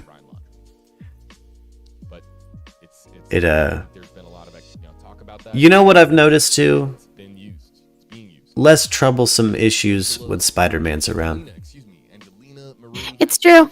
So Yeah. if I fall out of my chair and I'm like, help, I think I'm having a heart attack, is he gonna like run out his door and web No. around and appear over here? No, he's not. Oh, dang We'll it. call 911 for you. Okay, Yeah. thanks, guys. The search for Brian Laundrie is worse than watching The Curse of Oak Island on History Channel. Yeah, they're never going to get to the bottom of that pit. They might not ever find this kid. Another reason I wanted to do just some other coverage, when Arianthe sent us Dana Stidham, we grew up with that case, if you guys didn't catch the stream yesterday, and it could end up like that. We covered Mia Marcano. If you haven't seen that, check out previous streams. It could end up like that, where the victim and the suspect are gone, and the case is closed. Now Dana Stidham, it's different. There were never charges pressed, and they never did. They didn't do shit. They couldn't build a strong enough case physically to press charges against anybody, according to the fucking state. But our community feels we know who fucking did it. Yeah. Well, I mean, even the police at the time said that they knew who did I it. They think just we, couldn't as force a it. community, should probably look into that and see if we can find our own evidence. Sure. We find our own evidence. Yeah. Like, I know it's an old case, but I wonder, like, how much digging we can do to find some maybe new information or A something. lot. Yeah. Dude, last year, I don't know if you guys remember when Vanessa Guillen went missing at Fort Hood. Oh, yeah. I do, You know, yeah. using the resources that I have, I was able to get into her Instagram I was able to get into various things to see if we could find any sort of GPS data that would ping where she last was. And I was the one that submitted the tip to the FBI and to the CID at the time that her phone had last pinged around Belton Lake. So yeah, if we can definitely go a lot further than most people in trying to dig up stuff data-wise. Listen to maybe. Now we have to remember that she went missing in 1989. Yeah, there's not going to be a whole lot of... So there is going to be no cell phone data. There's not going to be a whole lot of anything to really... I mean, we're going to have to go off of Arianthe and I's kind of familial hearsay. We're going to have to. That's, Wow. yeah, like... My mother did say that she would love to get on and talk about it. Yeah, yeah. Oh, I'd also love to push the Change.org petition to reopen the case, because they're fucking close to getting the numbers they need. They are, yeah. And it would be fucking sick to watch that happen. We should post it in the chat. Yeah, yeah. If somebody can hit up that chat with the Dana Stidham Change.org, I'll try to in the post again, like in the description. But yeah, that shit is. I fucking. Ugh, I want to see that. I want to see that case reopened. I think it's something that they could close, and I hope we don't have to feel that way about this one. You know what I mean? Because absolutely. It sounds like we're gonna watch some Unsolved Mysteries and chit chat on Twitch later, and I don't want fucking. That actually sounds like a lot of fun. Yeah. Dude, fucking, I'm gonna order pizza. I'm ordering pizza and wings. Oh damn. You don't eat wings. Say what you're ordering. No, you're ordering fucking. Yeah, call them what they are. Bone out. He's eating chicken nuggets, is what he's eating. Yeah. But yeah, there's if you. No. You guys will see on Unsolved Mysteries, especially the old ones. Like sometimes this shit will go on for 20 years. Like where'd this fucker turn up at? You know, and it's we found his body 4 miles from the family home 20 years later. Yeah. You know, found a way to squirrel himself away somewhere that they'd never find his dead body. Wow. Yeah, where are we at on the raffle? How much more do we need? We are at $39 in the raffle. 11. Somebody send in a 10. Oh yay! Somebody send in a 10. Yes. Come on, I spent all guys. my money yesterday. Sorry. Raffle for Everybody can just pitch in just $1. You get to be a part of the raffle and get it up to 50. Somebody takes the grand prize. Come on, guys. Yeah. Hey, Mark. Whatever merch you want. Yes, ma'am. Did you hear that our former president from the great state of Arkansas is in the ICU for a urinary tract infection? Oh, Slick really got the UTI, huh? He did get the UTI. Man, us Arkies always have something wrong with our fucking hog, man. Dog the Bounty Hunter is so cheesy. A video just went live reporting that Dog the Bounty Hunter gave an interview about 30 minutes ago, and this is what he said, quote unquote. Game over, Brian. I'm not going anywhere. He went back to Colorado. Didn't you decide to not go to Colorado to see his doctor? No. I think he's still in Florida. No, he's still in Florida. Yeah. So I didn't know that. I thought he was in Colorado smoking weed and getting in a leg brace. Yesterday. The Bounty Hunter's starting to become a meme. Like he's starting to become a meme in this whole thing. Like it's I don't know. Damn. Slick Willie. Yo, Billy. Slick Willie, man. There's always something wrong with our fucking urinary systems, Arkies. I don't know. Have you noticed that, Arianthe?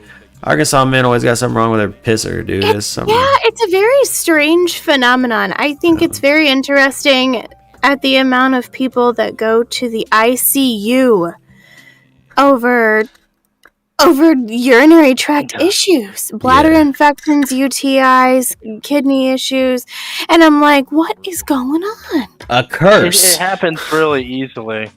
I remember one time. Well, that's probably too TMI. Never mind. Yeah, Well, Look, getting infections. What was that? Infections after sex is very common. I'm Very back in common. the office. So I'm gonna go back into Extremely chat. Right on, Lux. You have a good rest of your workday. I'm sure you'll be tuning in when you can, and I love you. I love Love you. you, Luck. I love you. Bye, guys. Bye. But no, She yeah. didn't tell me she loved me. Oh, she does. I can confirm that. Okay, so I've talked on the show before about how I had like Green Mile level fucking kidney stone issues. Like, Yes.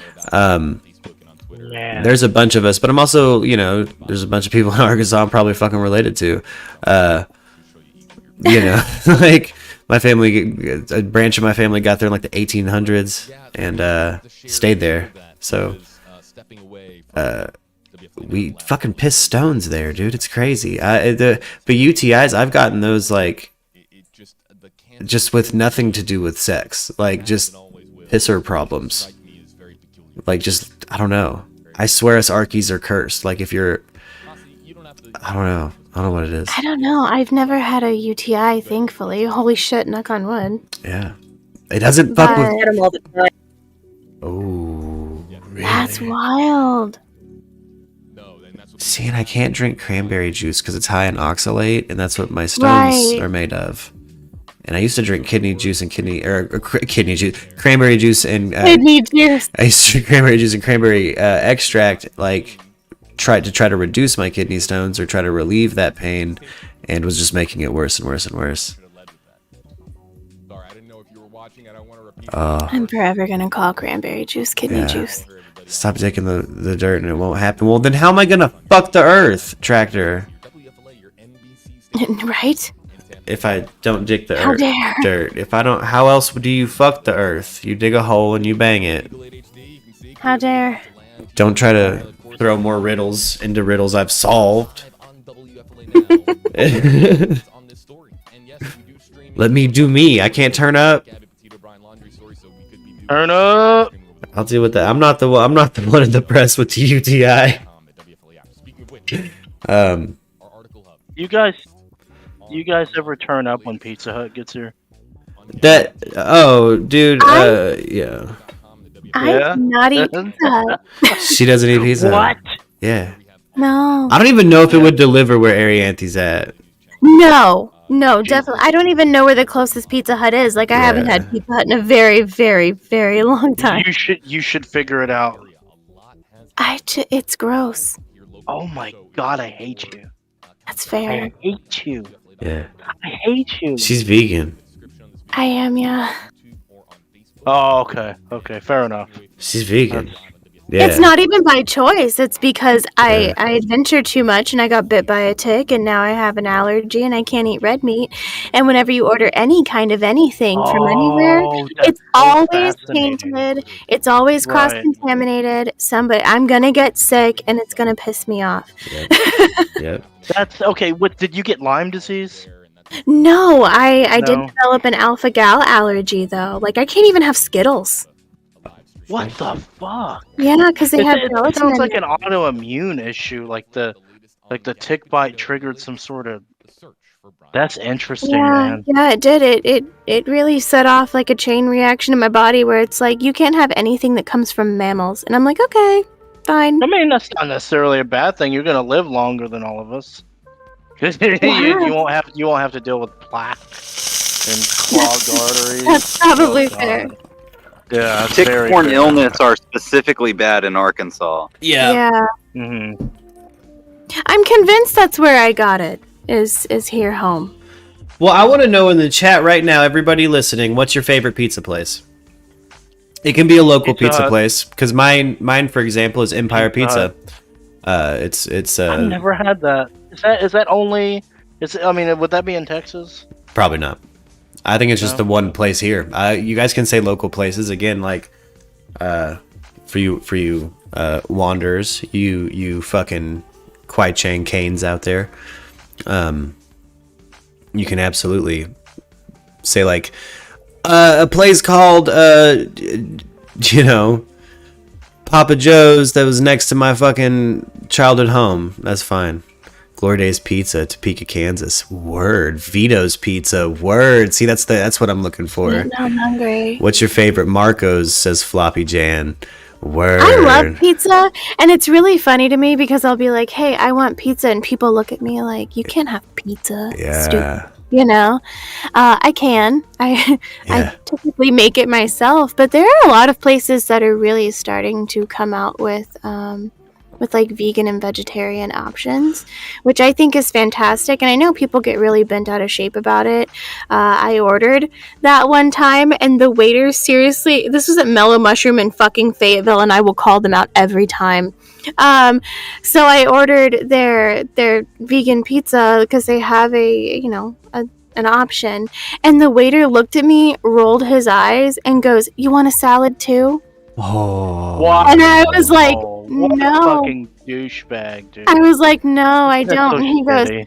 he goes, I just think it's weird whenever people order the vegan pizza. I can't imagine eating rabbit food all the time. And I was like, well, I mean, I have a fucking illness. So What there's a fucking that. asshole. That's so rude. I hope you didn't tip him anything. No, actually, I got up and walked Yeah, off. that's what I would. Fuck him. Was this a Yeah. guy or girl? It was a guy, and whenever I brought it to the manager's attention, he laughed. And then goes, well, you know, you gotta have a sense of humor. And I'm like, I don't think it's funny to make fun of somebody No, for it's having not. an issue where they can't enjoy things. Like, I came here to enjoy it because I haven't been able to, you know? What a fucking asshole. I gotta take Like, you there's- to the best vegan Yeah. fucking pizza place I've ever been to, Yeah. Arianthe. There's a place in Phoenix that is fucking it's some of the best fucking vegan food. Like, I thought they were lying. And I've had all the Rabbit food alternatives. is funny. Tractor's right. Rabbit food is funny, and I call it that every once in a while. Like, when I do make a salad, even before this issue, I was like, I'm gonna have a rabbit meal today, Yeah. So I get it, but there's not many, especially here in the South. There's not many options where you can go out and just get something that's vegan or vegetarian, where it's not super contaminated. And no, he definitely didn't know my medical history, but that doesn't mean you should, make fun of somebody because you don't know. That's the problem, is Yep. you don't know. So there's not many options here, and so I hadn't been out to enjoy a sit down, like, have pizza with my family kind of thing in a very, very long time. A very, very long time. And so that was my first experience back in the pizza having scene, and I was like, damn. Yeah. Fucking cold. I've been across the United States. I've had your shit ass pizza in Chicago. I've had I've had your New York, bro. well, Best calm down, you're gonna get us canceled. here's the thing. New York has good pizza. California had good pizza. They're both dramatically different, but Arizona has the best pizza. And you wouldn't think it, but I'm fucking calling it. But I'm fucking calling it. But yeah, I fucking have tried to go. Yeah, I'm technically allergic to wheat, so I tried to avoid wheat, right? And because of that, I've had a lot of alternatives. And what gets me about some vegan places and some vegan alternatives are like the Gluten. yeah, is like they're it's like if you have to go gluten free with your vegan option, now it weighs 8 pounds. Yeah. But the moment you can have that flour, it's fucking just, I don't know, like that. There's genuinely vegan stuff I've had that's fucking pretty good. Vegan ways to make dough, you know what I mean? There's a lot of stuff I've been eating now because of Zimmy's recipes that are fucking vegetarian. Like, I've gone functionally vegetarian. Hey, we were talking the other day about what was it? Like some people in here agreed with like gun laws, like being able the right to bear arms, and some people didn't agree with it. I wanted to show this really quick. if you don't like having a gun, but you want something that's equally as strong, if not stronger, you can buy this on eBay. It is a... Was that like a gammo? Gun. Oh, a mace. I was like, is that a gammo or a mace? I couldn't tell. Yeah, it's mace, and then you just pop. It's really easy. You pop it in here, shut it. Yeah. And it even comes with a safety switch. Comes with a light to blind the intruder if they're coming at you. And this will take them down quick. So for anybody out there that's not comfortable with having an actual gun, but you want something to defend yourself, you can get this online. Yeah, the ladies out there that maybe are in a place that can't and wanted that. That's not, I like the little damn keychain tools that people have. Special Guest makes some used to design some very interesting absolutely legal fucking self-defense tools, but yeah. But yeah. Anyone that gets me at an Italian restaurant, just know. Oh yeah, Tractor. Yeah, it's kind of like ordering chicken strips at a Mexican restaurant. Like I've lost a bit of respect for you. I'm not leaving, but unless they're under the age of 10. If you're getting the child's plate, that's different. Yeah. If it came with crayons and for the menu, for sure. Right. If you had a choice between that, like a Mexican pizza, and a hamburger or a grilled cheese, then I have all the respect for you still. But if you're a grown ass adult and you're at a Mexican restaurant and you order chicken strips, I'm gonna judge you. Yeah. No, I will be the guy that orders fucking chicken strips, and I'm gonna dip them in a ridiculous amount of ketchup and just eat disgusting. At a Mexican restaurant? Ugh.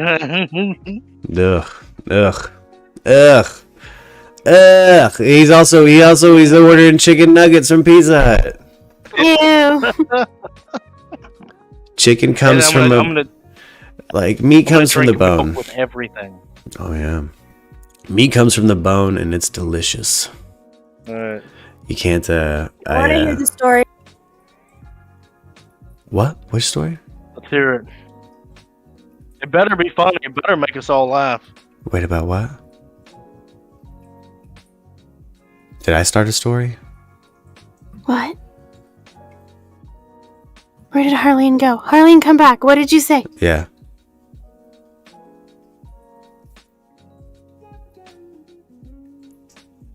No, I didn't think so. Okay. Well, I'm excited for Diesel. Oh. Italian Stallion's telling a story.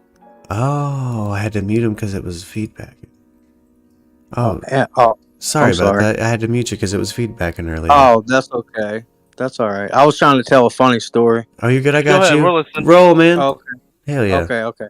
So this old lady comes down and she's like, I'm hungry. She was like, can you make me something to eat? And I was like, yeah, sure. I had a whole buffet going, like sausage, biscuits, gravy, eggs, everything, right? She's like, I think I want some hot cereal. And keep in mind, I was only like 18 at the time. And I was like, we have cold cereal. So I started naming off like Fruit Loops, Cheerios, like all your Dane brand cereals that we had, Special K, Corn Flakes. She's like, no, I want hot cereal. And I was like totally dumbfounded. And I was like, is that like, is she saying she wants cocaine or something? She was like, I want hot No, cereal. she's old school. She wants hot cereal. No, I know what she's talking about. That's fucking crazy. Like, She's old school.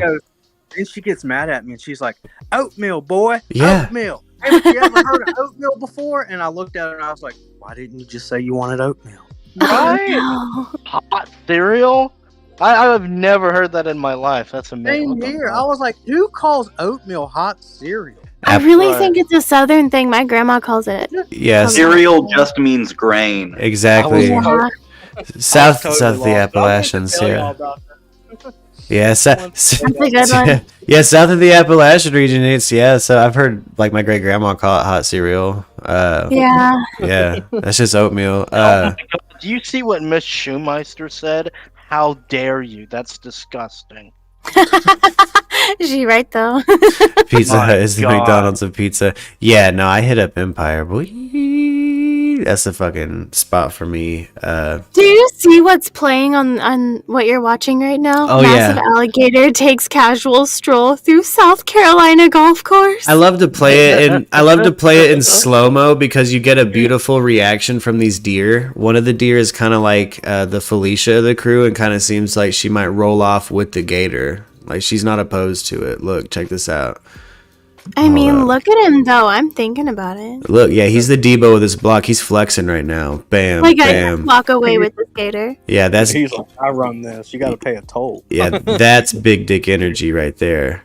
Yeah. Look at Oh my this. god, look at that, dude. Yeah. Now check. Dude, he's fucking like that's like the pimp of alligators. Look at him go. Check out Skinny Miss Thang in the front. Check this shit out. Hold up. What They're gonna the zoom in on these fuck? deer. Here she is. She's not mad at it. She's drooling at one point. Dude, Look at that. You're golfing and then turning around and having that on I hope so. I would love that. Dude, I would fuck up my pants, dude. I would shit Look my at her. pants so much. Look at her. She's Like, that was- she's hungry for it. She's not opposed to it. Look, the dad's back there with the kid. Like, where are you going? Where are you going? And she's like, look at him I though. mean, it's a really beautiful gator, and I'd Yeah. probably just walk away with it. Just like, okay, we're friends now. Yeah, Just she's put him on a little leash. Let's go. Yeah. she's out here What the heck? Take emaciated. pictures. Take pictures hugging them and everything. Yeah, boy. Having a picnic. She's I'm well, convinced that reptiles are the way I'm gonna die. Like, I'm gonna come across a gator like that one day and just God. jump on its back to give it a hug, and I'm gonna die. according to Jesus. Dusty and Johnny, you can fucking snuggle them. I will. So violent. But look at this. Look at this shit. Oh my goodness. So this, look, the mama deer in the front, right? You got baby deer and daddy deer, which you almost never see that combo in nature, right? In the back, like, where you going, mom? Where the fuck you going? And she's like acting like she sees Denzel. And she's about That to is run off. definitely the Denzel of Bambi the gators. baby. Look at him. He is Oh yeah. big daddy energy. Look at that tail. Look at that tail. He is thick. Yeah. He's on his way to go get some crack. Yeah. One thing He I looks like- He's on his way to go get some tail. That's what he's doing. Yeah. yeah. One thing I like this of is Florida. It's math. yeah. One thing I like about this show is we only cover the thickest of nature encounters. Wait, Dude, that's like this is like we're witnessing baby Godzilla walking on a golf course. So this My very God, well dude. may be a female. Let's make that clear. This may be a female gator. Oh. Probably. Yeah, and you think she's just she going to get some, like she got that smell going and she's walking the path to her man. Is that what's going on here? I mean, it's an old girl, but she's got a very round, protrusive belly, which is Yeah. very interesting to me. You don't see that a lot on male gators. She possibly could have just ate her boyfriend alligator. She very Now much she's so casually going on a stroll. Arianthe, are you telling me she not only crossed species lines attracting that deer, she fucking crossed gender lines attracting that deer? Perhaps, yeah. That's beautiful.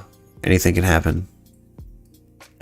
Look at My this. God, I'm just imagining some poor fucking golf guy wearing like some fancy like Under Armour collared shirt and some fucking plaid white like golfer shorts, and he's They're out gonna there be with a- brown whenever he turns around. Yeah, what the fuck? Can you smell what the croc is cooking? That's fucking hilarious. Moose Girl 08 agrees with you in the YouTube chat, Arianthe, that yeah, it's probably a pregnant female gator. She may be. That is a not quite really breeding good season. point. Or could have just eaten. She's probably migrating because she's about to have her babies. Hey, maybe trying she, to migrate to a safer maybe location. she ate Brian Laundrie. Oh God! You think that's what it is? Like she's on her way to the police to.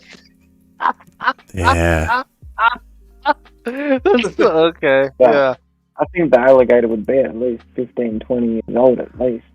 At least. It would be an old alligator. That'd be old. Well, yeah, probably old. Well, Arianthe, how old? I mean, what, like, fucking, they can live for forever. A very long time. Down here, we got crocodiles that live. So it's not longer than- laying season. The laying season for here is July-ish. So I don't know that she's going to lay eggs. Oh. Maybe she just ate, or maybe he just ate. I don't know. You'd have to check, and you can't just look under the tail, you know. Yeah. Ooh. Goodness. Well, when was this video? When was this video done? A year ago? In May? More than May 11th, 2018 is old. Okay, yeah, so this is probably a female because she's 3-4 years old. Them alligators in her belly would be pretty big by now. Yeah. Yeah, if this is a female, she's getting ready to lay. That's what she's moving around for. If it's a male, he's going to look for another lady. Yeah. Look at that elbow. Look at that messy elbow. Thing's taking some damage. But yeah, I watched my son digs Zaboomafoo, or whatever the animated one was. They made that animated sequel. Yeah. That's Come along and make my friend. Yeah, I used to watch it all the time. That's one of those that they did an episode where they explain how a croc's gender is determined by the temperature of the egg, through incubation. Because they bury the egg. They bury the eggs, the eggs, the clutch of eggs. And Arianthe would probably know more about this than me, but I forget the range of temperatures, but it was fucking fascinating to me.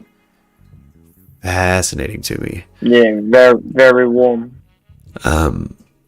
There's It has been demonstrated that the sex of crocodiles depends on the temperature of the egg incubation. Alligator eggs incubated at 30 Celsius or below produce all females, whereas eggs incubated at 34 Celsius or above produce all males. Mm-hmm. Interesting. Crazy. Fascinating. Crazy. Oh. That's something that fucking blew my mind, because that it'd be the same for dinosaurs and shit. Is it the same for snakes, Arianthe? Yes, actually. That's crazy. However, they lay their eggs very differently. Oh, Snakes do not always bury their eggs. Yeah. I promise I won't Google it on stream. But snakes have penises? I don't know. I'm so scared of snakes. I don't even know anything about them. Two? I don't even want to know more. Thank you. You're welcome. Of course there's something evil about it. God damn. That's as evil as my two uteruses. Good lord. Oh, fucking Mike just ordered his Deadpool costume. We're gonna are you telling me our town is gonna have a fucking Deadpool too? I'm loving it. I love cosplay though, guys. That shit's cool. I like that. Big fan of that. Yeah, big fan. I want to go to San Diego Comic Con. Hey guys, I'm gonna have it's 3:30 a.m. here. I'm gonna jump off. And, oh yeah, you get some sleep. That way I'll be on the next stream hopefully. Oh hell yeah! I'll join you again. Right on, yeah, man. Good fun. Hey, good to see you, my man. Good to finally have you on cam and get to chit chat with you, my dude. Always, man. Much love from Australia. Yeah. Hey, we'll talk to you Much later. love, brother. Talk to you later, Barney. Yeah. Always. I'll speak to you guys soon. It was good talking to you. Yeah, have a good night. You too, brother. You too. Alright, peace. Oh. He's a doll. I like him. I'm dressing up like it, says Ginger. Oh, whoa. Like Pennywise the Clown, yo. I'm gonna need you guys to post all of your costume pictures in the Discord. Yeah, if you Oh cosplay. hell, dude! Yeah. I used to. Ooh, okay. Yeah. My son carved 2 pumpkins. Is he really great at pumpkin carving? He's 21. Yeah, word. Not too sure if you like the Spider-Man. Pictures of that too. Yeah, I'll take pictures of that too. Yeah, hey. Yeah. Share your pumpkins this year. I'm into it.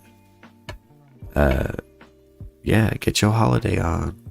I'm stoked for spooky season. Derek, on the other hand, is like, it's just 2 more months until I can put lights up. Just 2 more months.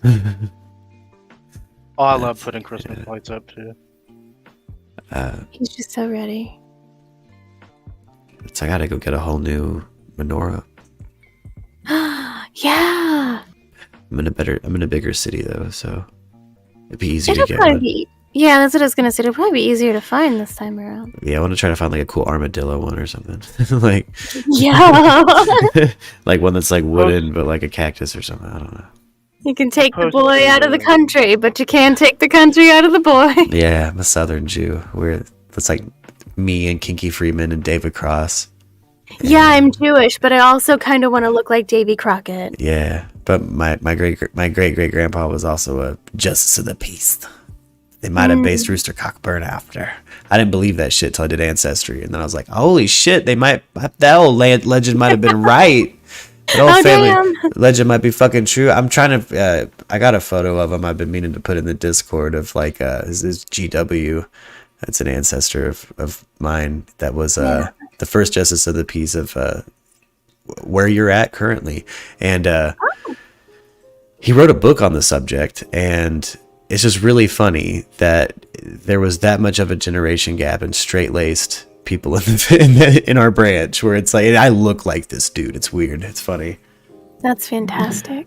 We've been there doing this for a long time. And yeah, doing Ancestry.com, you kind of find shit like that. You're like, oh, whoa. You do. Yeah, you do. Fucking whoa. I used to think it was so crazy whenever people would do like 23andMe or Ancestry, and they were like, oh, I found brothers and sisters I had no idea I had. I found a whole branch of family I didn't know I had. My grandpa's got a daughter.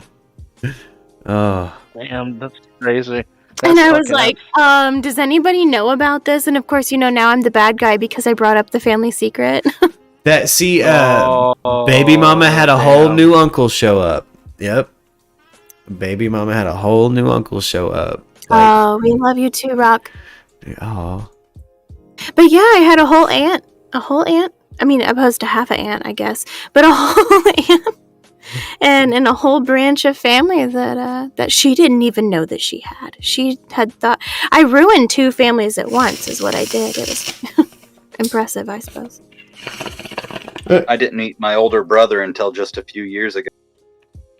Yeah, Oh, shit. that's wild. That's crazy.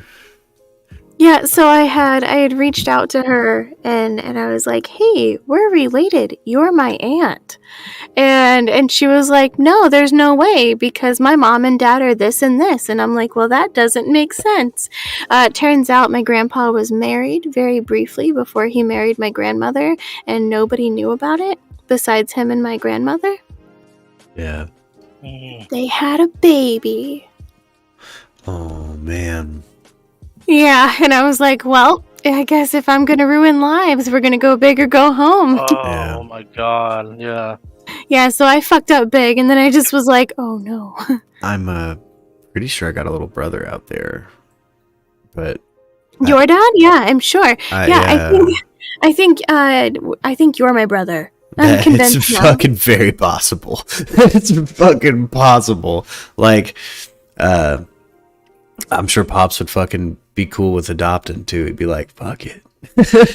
Yeah, he would. But yeah, it's basically my daughter anyway. Do it. Let's fuck it. Fuck it. Been around a long time. Posted a cosplay photo in the town hall. Cosplay photo and cosplay truck. I went all out. Not only did I do a costume, I bought a 2007 Toyota Tacoma and turned it into a zombie apocalypse truck. Oh, that's great. Yeah. So they canceled the zombie crawl this year here in town, which is really upsetting for me. But I get it. They canceled it last year too, but they're like convinced they're going to have it next year. And I don't know if you guys have ever heard of Eureka Springs, Arkansas, but we're a weird town. And we have a zombie crawl every year around Halloween, and you should totally put that truck in the crawl. Well, I'm trying to get it back. So in 2013, I fell in hard times, and I had to choose between my daily commuter and that. So it got repoed. I had to let it go. But here's the thing: it was auctioned off in Oklahoma, and the guy that bought it just happens to own a car museum in Springfield, Missouri, called 66 Car Museum. Yes. And he literally displays my truck out front as an attraction as the zombie apocalypse truck, and it brings people in and shit. Yeah, that's sick. Real quick, Yeah. I got Rock in the chat, right? Says he's 74. I want to try something real quick. I'm gonna throw Mahavishnu Orchestra. Do you like Mahavishnu Orchestra? Let me know in the chat. Did I get that right? You into Are you aware of Mahavishnu Orchestra? I feel like you are. I feel like we're bonding. I'm gonna try to buy my truck back though. Probably like $3,000-$4,000. Oh shit. I fucking really want some kind of like electric bike or something. Dude, I've always wanted one of those too. It's funny you said that. They always just look cool. Yeah. I guess. Yeah. There's like a bunch of e-bikes in this town, and there's a bunch that you can like get an app and you can just rent and ride around and then just leave them in different places. And I don't know, I just want my own. Like, it seems like it'd be fucking sick as hell for where I'm at. Like, you know, hit the grocery store, come, I don't know. I want a little way of the house husband set up. I want my little bicycle and my apron. Ooh, make a MURKradio apron. Posted a link. That's it displayed at the museum. Yeah. With Luca and Demiola. You're now Demiola, man. Okay. Race with the devil on the Spanish highway. I'm feeling you, my man. I feel Gardy. I feel what Gardy just said. Word. I know I touched some old heads out there with the Maha reference. I know you guys like John McLaughlin. Why? That's my favorite old jazz fusion band for you old heads that I just randomly am psychically feeling for no reason. As you know, like, that band was born in like the wake of Bitches Brew by Miles Davis. It's like Billy Cobham, John McLaughlin, Jan Hammer, you know. Anyway, sorry to derail. Homie said 74, and I'm like, I wonder if we can musically bond real quick, because that's one of my favorite ends with people of his age range. I'm like, ooh, do you like instrumental jazz fusion from the 70s and 60s?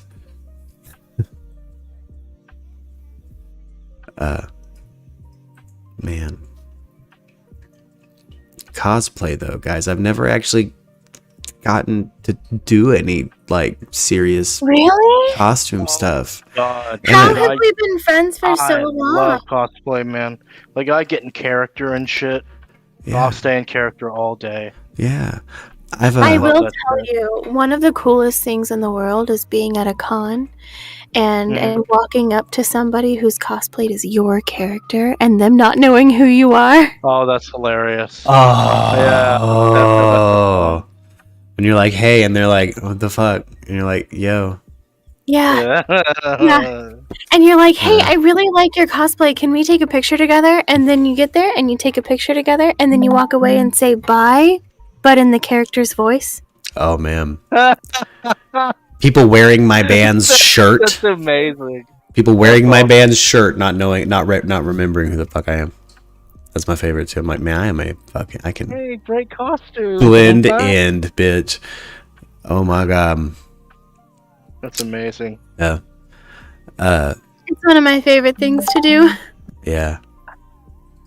There's a man. I seriously though, I've never done it and I really want to, and I don't know what cosplay is a lot of fun.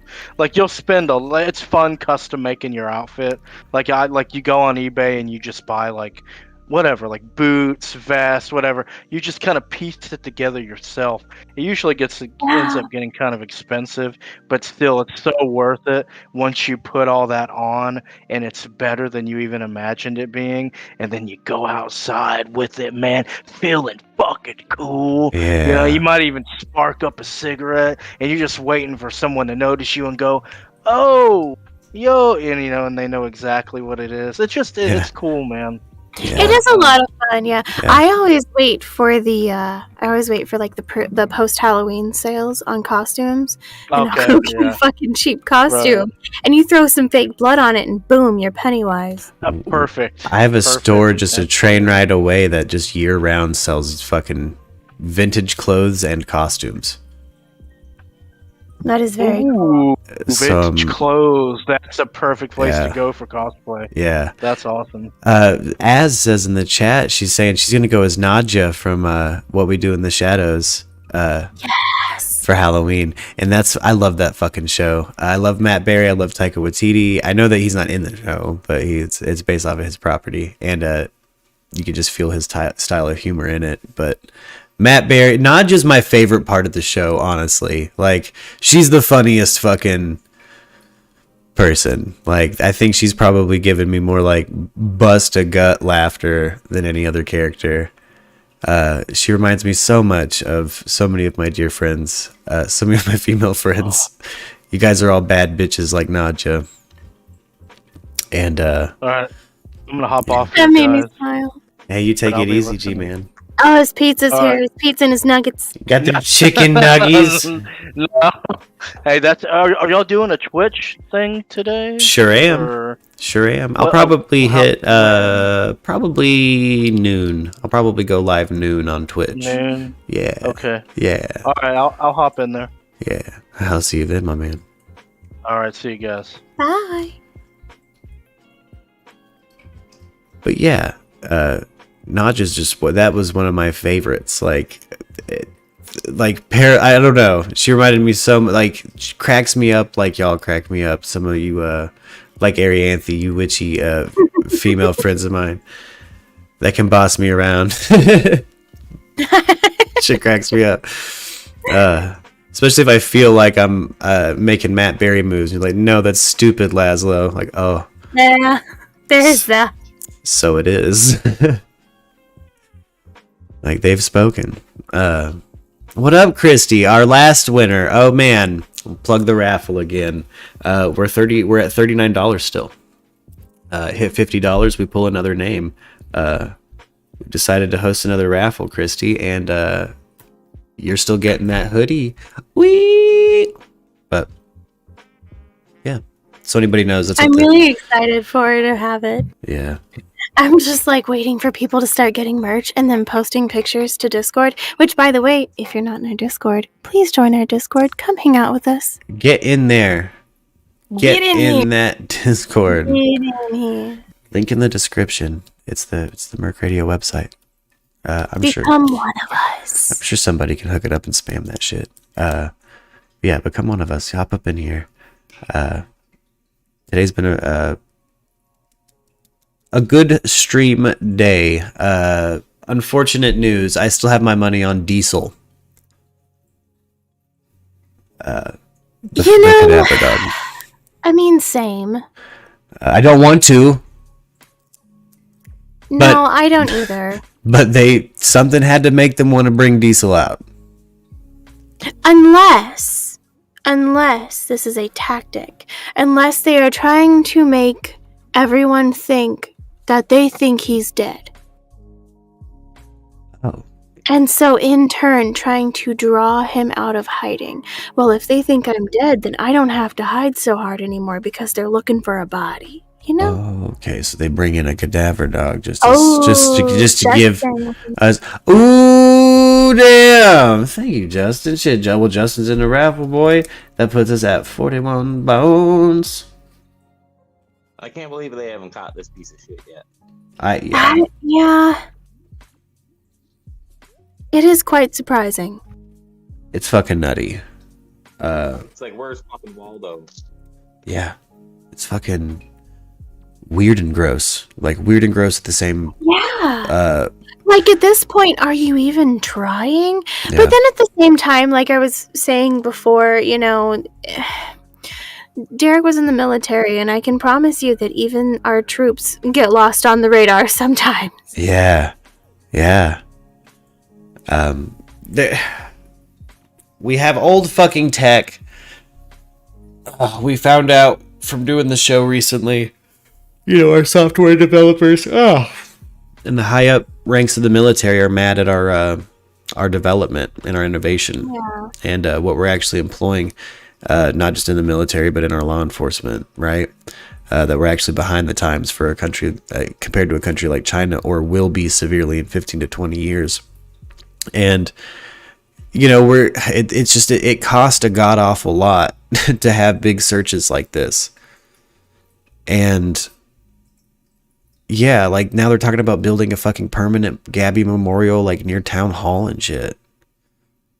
Like that's interesting. That's just the memorial that they were going to put up where they initially said that's like the bench is still going to go there, but they're talking about another one now. And it's like, I am enclosed special guest.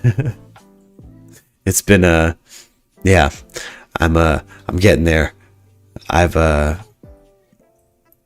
do find it very strange that they want to put more than one memorial up. I understand putting up a memorial, and I feel like my children are so loud today. And I feel like I don't know, not that this story put Northport on the map, but maybe they think it did, you know? And so I understand kind of giving this credit and putting up memorials and stuff like that, but I don't know. I find more than one especially to be odd. It's a touch creepy. Yeah. Hey, you guys hear me? John, you're a little bit quiet. We can't hear you too well. Well, I gotta keep this mask on, but I just wanted to tell you, I'm a little financially insecure right now, so I got to do something I hate to do with plasma. And that's where I'm at right now. So I'll be talking to you guys later. I mean, hello to this. Oh shit! Oh shoot! He's giving plasma. Oh shit! Hey. My whole life is an open book, guys. Okay. Hell I love you all. I love you too, So, John. So I just wanted to share what the hell goes on in a typical day for me. I don't do this every day. When I need a few bucks, That's why I haven't been able to donate anything to you, Yeah. So, Oh sorry hey. about Oh no. Hey, no. Worry about yourself first, baby. Yeah. Because I'm a damn smoker, Yeah. That's it.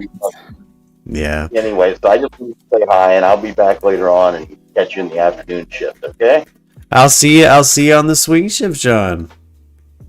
Definitely. Love you guys. Bye. Love you. Bye. So, hold on. Yeah, I'm trying to find. I do think it's odd to have just memorials in general up of people that aren't. I don't know. It's just a weird. It's another weird addition. Yeah, it's just another weird addition to the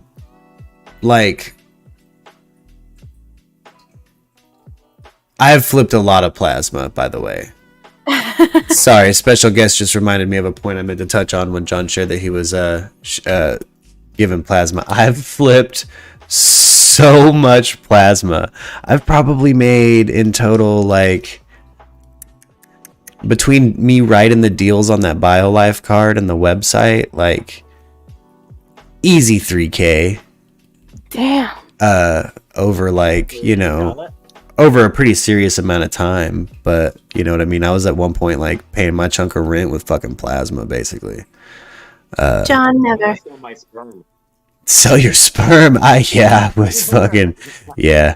If there was a place around that would have taken it, I would have given it. That's for sure at the time. Have you guys ever heard stories of people selling their sperm though, and then turning around and having to pay child support years later? Yeah, nobody should feel bad for selling plasma. Number one, if they can't use it for a genuine medical good, it ends up in dog food, fun fact, which is also kind of a good. So, Yeah.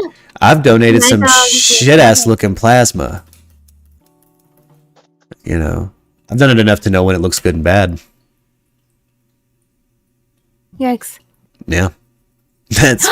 John, no. You're not a scumbag at all, baby. No. Like special guest said, I've flipped so much plasma. I probably still have my BioLife cards somewhere, like the plasma center I used to go to. Like, no, I've flipped a lot of plasma. That's an easy way to just, And me, I don't... Oh, yeah, see, I don't care about getting poked. Never had an IV drug problem, thank God, but it doesn't bother me. Needles and spiders, and I'm screaming. Oh man, see, yeah, needles don't necessarily bother me. There's something about that saline flush at the end that, because of my poor health, sometimes felt really good. There's been a couple times I've gone and donated plasma just for that saline flush. It's like I don't know. I swear it hydrated me. Which is, you're supposed to feel worse after a plasma donation. I don't know. My health is bad. Yeah, but it's probably the only thing that hydrated you. Yeah, I'm unfortunately not allowed to donate plasma anymore.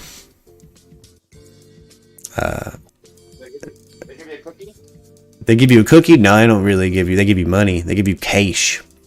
Yeah. They give you straight money, boy.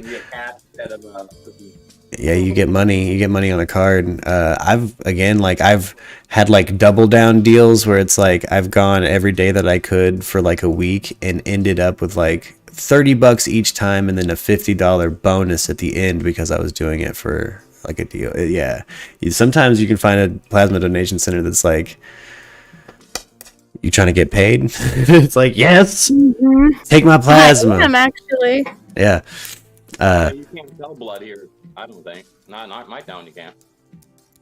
Oh yeah, well it's plasma, so it's there's these places that pop up like BioLife that are like, it's a bunch of phlebotomists and they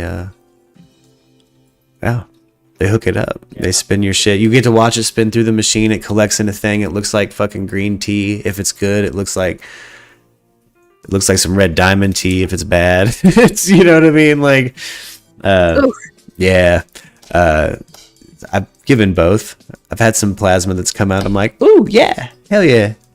That fucking worked real well. But you watch them split your red and white blood cells and shit. It's fucking cool. Do they give you less money for the batter plasma or what? No, flat rate. Flat fucking rate. They don't test it or anything. Like, they pull that shit out of you, you bounce out, they add it to a card. You got that shit on a clean ass fucking bank card rolling out of there. Yeah, that place is wild. They're desperate because of COVID, says John. I bet they are. I wonder if they would take some of my plasma, no questions asked, for some bones. Give me some bones first. I'll give you my plasma. You want my plasma for a good cause and you want to pay me for it? Hell yeah. Or whatever BioLife was doing with the plasma. I just assumed it was what the internet said was going on. I don't know. Making clones of you. It'd be weirder if it's just people are just partying in it. Well, I like to think that sometimes things just kind of, we're humans, right? So, I mean, maybe the wealthy sometimes go to extreme lengths to just to party in weird shit. Like, what are you doing filling a pool with plasma? Human plasma. Why? Had the money. Maybe it's the vampires. Yeah. Oh, shit. They're rigging it to a It's all sprinkler going to system. Charles. Oh, shit, it's Prince Charles. Ooh, he's making plasma popsicles and shit. Ew. Yeah, I hope you imagine Prince Charles eating a human plasma popsicle when I said that. I did, and it kind of made me gag. Yeah, I hope it did. So yeah, happy Halloween, everybody. That one is that was on me. Maha. Alberta doesn't pay for anything. It's all donation. Damn, Christy. Nah, you want my plasma? Give me fucking money for it. Yeah, I can't just. Yeah, but she's in. Yeah. She's in Canada. Alberta is. I mean, you're gonna get free healthcare. Yeah, it's socialized healthcare. Yeah, so at least you can. Not free. I hate saying free healthcare, but it's socialized healthcare. So I mean, if you're gonna not put me into bankruptcy status when I go to you because I have the flu, I'll give you my blood. It's fine. Yeah, I budged on socializing medical care like as a talking point at a certain point. Like, you know, my stance at one point was I don't believe in socialism in any regard, and I want it definitely away from my fucking music. Because no, I made it. Fucking pay me for it. Sorry, I just scream into the apartment. But like, I believe in the capitalist infrastructure for artists because that's like the only way we're gonna get paid unless you become like a government approved fucking face of the fucking cultural movement in like these big socialist nations. Like, I'm not into that. I don't want that. I don't want to do that. But socializing medical care, all right, I'm into it. Yeah, I mean, we have a lot of other things that are socialized: public schools, police officers, firefighters, stuff like that. You know, so hospitals. Yeah, like I'm not mad at it. Blowing guys behind a dumpster. Exactly, John. No, John, what you're doing is fucking. I mean, I've done it a lot. I've had to have done it more than you, John. Like special guest said, he said it in all caps. I've flipped a lot of plasma. That's really interesting, Christy. I would love to have a conversation with you about it. I have a lot of friends in Canada, but none in Alberta, that say that it's fine. It doesn't suck. So I want to hear, and it's easy to be like, oh, it's great, everything's great, we're all great, everything's fine. But I want to hear the cons. I want to hear the bad side. Yeah, I do like the freedom of being able to, choose my healthcare provider. Yeah. As long as that's, mixed from healthcare, there should be a public option, but private healthcare and insurance should be totally legal. Neither should be compulsory. Absolutely. I agree with that special guest. That's a very good way to do it in fucking America in particular, so we can maintain our competitive edge. That's another important thing about capitalism, in my opinion, is it breeds innovation. Competitiveness. I also don't think that people should have to choose between rent or their medication either. So I'm in a very weird place. Yeah. That's it's one of those things where it's like I want both. Yeah, I want everything. Yeah, and and sometimes the government's like, well, no, you got to choose one side or the other, but it's like I want both. I haven't been medicated in almost 6 months, so I feel you. Yeah. So I'm supposed to be on ADHD medication, but whenever I went to get it was $1,400 fucking dollars for a month. Fuck that. Yep. Fuck a bunch of that. $1,400 for a month. It was like 5 hands. Did you put your hand in the mouth? I fucking did. You should put I'd be fucking mad. I got shingles and they charged me $1,400 for a little tube of cream. I was like, stick your fucking cream up your ass. I ain't paying $1,400 for that. Fuck no. My tattoos and shit, but I was okay. I have a dope ass insurance situation when this autoimmune shit popped off, and at one point they wanted to put me on a Humira, the injectable, right? Ooh. So, but where I was living, I had to order it from, it had to ship to 2 different Costco's for no reason, and then get mailed to me. And if I missed it, I'm fucked and have to get a starter dose again. And if my insurance lapses in any way, suddenly that injectable is fucking thousands of dollars. Thousands and thousands of dollars. So I was like, this is not a treatment plan I can maintain. I just can't. Logistically not somewhere that can get Humira.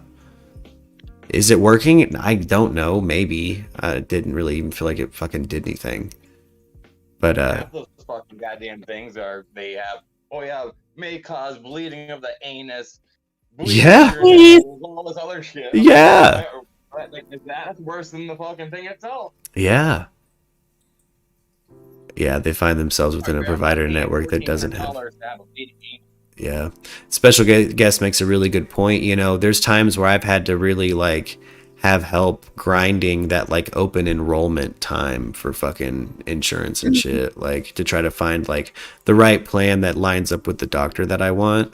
That shit is kind of a fucking game, and they don't make it easy for people, and it's fucking on purpose, in my opinion.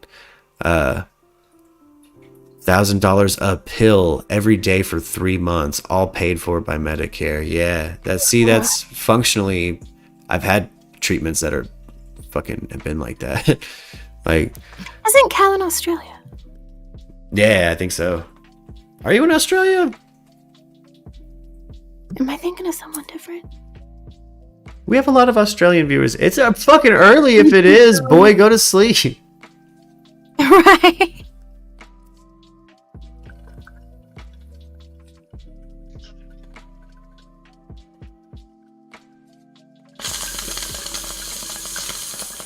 I sent you a link on Discord, by the way. And before you open it, I'm sorry and I love you.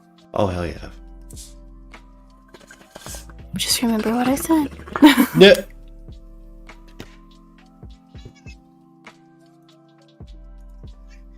Dang it, who am I thinking of then? Woo!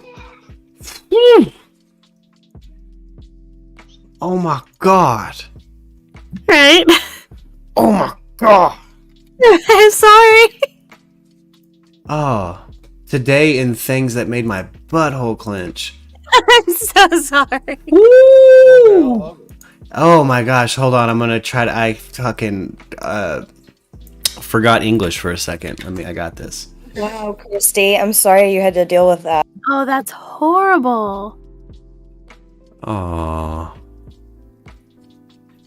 And that's the other thing, like, Yeah. as women, we don't get taken seriously half the time. No, it took until I was 30 years old to get diagnosed.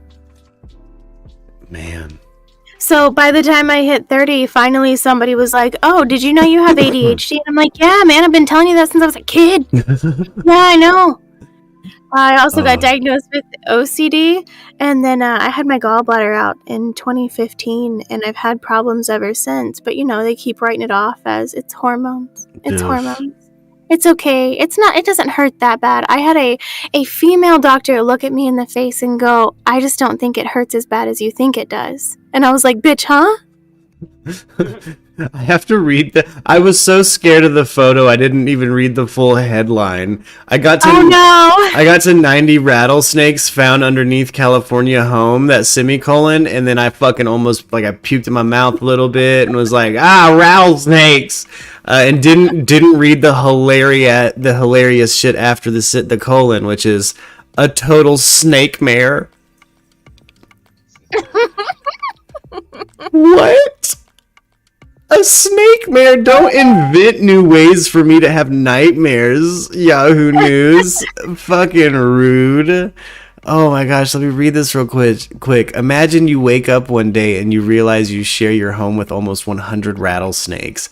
That was the reality for one homeowner in Santa Rosa, California. Sonoma County Reptile Rescue posted on Facebook. It was called to a residence claiming they had multiple rattlesnakes under their home. The group then shared a photo of the dozens of snakes they discovered. The post asked people, "What would you do?" To which one person responded, "They can have that place. I'm gone." Another person called it, another called it a total snake'mare. Oh, Look at them's babies. No. Guys. That's too much neck. You're not supposed to be neck from your neck to your tail. There's supposed to be other parts. There's... Oh, no, they're wrong. I don't like Oh, Reptile Rescue Director Al Wolf, who responded to the house, said he's found 11 more rattlesnakes after returning to the residence, according to the Press Democrat. Fortunately, Wolf said most of the snakes were mellow in nature. Fuck off. So he was able to successfully remove them all. I don't like it. And I don't... You reptile people, I don't understand. mellow in nature? Like for rattlesnakes or like in a scale of all the animals? I have more questions for that guy. Light a match, walk away. Is that a little baby one curled up? I hate this. So they're and they're rattlesnakes, so they're being scary as shit. And make that noise. Fucking, I don't know. You've heard it. Oh. Yeah, it's like a maraca. Oh, I've heard it, but I've never seen a rattlesnake when I've heard it. Do you know why? Because I run the fuck away so hard. I puke and I run. You just throw people in front of it. I do. I threw a chair down in between my baby mother and an armadillo tail I thought was a snake, and myself as I ran away. Fight or flight, man. I'm flying later. Yeet. Fucking deuces. Not happening. Useful snakes calling. Biologists are using snakes with transmitters to catch invasive pythons in the Everglades. This sounds like the beginning of a bad sci-fi movie. I mean, sorry, that little side headline was like, "Don't." Oh wow! So somebody found a blonde timber rattler. There was another. I saw another little side headline where she found a blonde timber rattler. Oh, yeah. Mississippi woman encounters blonde timber rattle. Oh, blonde. Does that mean it's like white and yellow? Click on it. Like it's popcorn flavored. Click on it. Maybe it's like a candy corn. No! I'm so glad there was an ad. Oh, I hate them so much. No. Oh. I expected a candy corn kind of snake, and this was disappointing. I'm hella unimpressed, and they just with all the neck, man. That's sick. Oh, they're mating. Oh, that's what it looks like when they fuck? They look like giraffes fighting when they bang? Yeah. Oh, I hate it. Yeah, same. Oh no, here we go. Oh, there it is. Oh, well, that's not quite like candy corn, but like buttered popcorn. yeah, a Like little, popcorn flavored. Yeah, a little. You know what? Rolled up like that. Okay. Butter noodle buddy over here. Put him in a bowl. I gotta desensitize myself to these little motherfuckers. They're so cute. I'm trying. It has so like hard. this beautiful round nose. It is a forbidden snoot, though. You do not boop. Oh, you can't boop it. Not even the mellow ones. Oh, it makes sense. They're poisonous. No. Yeah. Okay. No, you boop the forbidden snoot, and you get the death juice. Who wants snoot boops It's always something new and dangerous with these motherfuckers. What is this? What even is this video? Snakes are considered near threatened by international. Oh, so they saving snakes. Oh no. No snakes. Send it to me. Yes, it will go to Anthony's rescue. I'll be like, I can't. I want this thing to live because it's cute, but I don't even. The animals I want to have to boop. I can't boop them because I'm allergic, and apparently this totally seemingly boopable thing is not boopable. No. And I want to just. Mwah. That's a cute one. I can handle that, but you know what's sick? A camel spider. I always watch them on YouTube. I like the people that try to catch them with Tupperware bowls, and then that freaks out. Very, very danger noodles. Wow. What? Those things are spooky as fuck. Why does it have a? Oh my god, that's from a sci-fi movie. That's way scarier than a snake, guy. Yeah. Look how. And they so they're ultimately a desert spider, and they will sit underneath the fucking toilet seat. Yep. Eric found one under the toilet seat. I was cleaning my toilet the other day, and I go to scrub it, and one popped out right underneath the base of it. It looks like a fucking face hugger. Oh no. It's just from Trimmers. Where is this? The Middle East? Yeah, well, the camel spiders. that's where Derek ran into him, was overseas. Oh, He's yeah, like, look at that shit. yeah, gonna give vets flashbacks for sure. Derek would see this and be like, "Wah." I was Not. watching Man vs. Wild one time, and I think he ate one of those goddamn things. Ugh. Oh shit. I got my python from a breeder, and he also had 3 cobras. No! Ah! Ah! Man, just nervous nature, man. This just doesn't seem real to me. This photo right here, like, I can't. You shouldn't have pincers for eyes. What the fuck is going on with this thing? I am. How would you like to have that in your bed? Oof, I'm so mad at nature sometimes. Derek was like, luckily I went pee, so yeah, these are horrible. These are terrifying. He's like, luckily I had to just pee, so I lifted the toilet seat, and there it was. Like, I'm gonna get those stockings that women wear on their legs and wear one over my face at night because I ain't swallowing none of that shit. Yeah. I don't want that anywhere near anything. Whatever kind of everything I can do. Like candles, nets, knives. Like if I have to sleep like the Joker in that first Suicide Squad fucking shot where he's just surrounded by weapons, then I'll do that. I'm not fucking. This thing has pincers for eyes, dude. This thing's made by Satan, daddy. This thing's bad.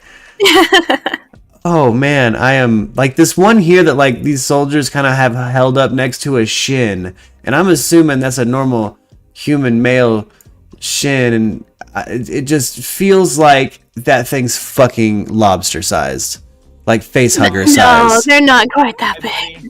No, my buddy was in some kind of service there across seas, and he said the ones they show you on the internet, those are small, but those ones that are buried under the ground that are way big. There's big daddy ones. There's face huggers out there, guys. I'm telling you, these things come from trimmers. They come out of the sand.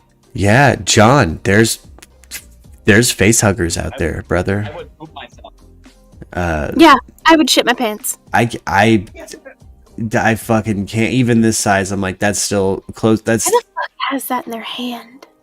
My kids came home one time from school and they brought Madagascar hissing cockroaches, and I was like, get them the fuck out of my house. Oh man, somebody at a I place. was hissing cockroaches once. There was a place I worked where somebody moved in, and it was listed as their emotional support animal. Oh, fuck off. Fucking 12 hissing cockroaches in an apartment complex. Yuck. Like, look, if you want to have your own independent building and have them as your emotional support animal, be you. But like, wait, so you mean that story was real, not just a joke you were making the other day? That's a real story. Like or people. I don't even have words for that. Yeah, what fucking used to get me again as a maintenance man is you go in apartments that put in work orders because there's something broken, and so I entered into multiple apartments in my history doing that job where motherfucking dude, they're just unregistered snakes. Just like not on the lease snakes, just whole ass snakes, just there, just out. Just like, what the fuck are you talking about? Like, fucking, why is there just and, it's me, so I puked in my mouth and I backed out of the room, back out of the apartment.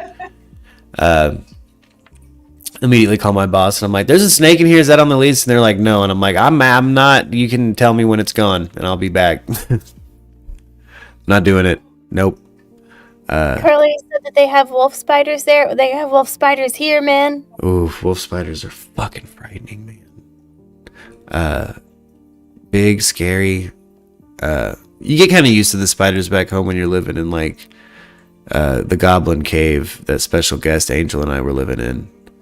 You know what I'm saying here, Anthony? Like, you just get used to the spiders after a certain point. You're like, that's just their part. I have orb weavers in my bathroom, and I just leave them. Yeah, there's a certain amount of like, well, that's just a this or that. Yeah, like we play this game every year. How many orb weavers are going to end up in the bathroom? by spring. And this year, Deal with it. it was quite a few. Yeah. Oh, special guest makes a good point. Spiders are awesome, and they can be awesome not near me. I will avoid where they live out of respect. It's a two-way street. Yeah. Yeah. It's a fucking... Centipedes are the true demon bug. Centipedes, Stanody. Number one, love you, Stanody. Fuck a bug. Word. My son. I never really saw a centipede in nature until my baby mama was pregnant, and then centipedes were fucking like a semi-daily occurrence. Like they were coming in through like the flower bed in our old apartment complex. It's fucking crazy. But yeah, centipedes, that's a scary one. When like a centipede crawls across your foot, you're like, the fuck is happening? I can't. We got small centipedes here, not big ones. Yeah, they're pretty small back home. And not one of the most dangerous animals I've ever encountered was the Vietnamese centipede. They're massive, and holy fuck, they are venomous. And they're fast, and they're super strong. Ooh. Like, you have to lock the lids that you have, or the doors that you have on your enclosures, because they will push them open. You ever hear? Do you ever hear about a bug like that and wonder why the fuck the scientists in the Spider-Man, like in the first part of the Spider-Man story, were just wasting fucking time on like spiders when there's something like that out there? Like, why aren't you making that? Why aren't you making that? Centipede man. Yeah, make a centipede man. I don't care if he sprouts out a fucking 100 arms. Didn't they have a movie on Netflix about that? What was it? The Human Centipede. No, that's a different kind of science. That's a different fictional pocket of the multiverse. Yuck. And then that film series becomes its own inside of its own. It becomes this whole meta-aware thing by the end where you're like, what the fuck is happening? Now the human centipede is inside of the human centipede universe. Manipede. I like Manipede.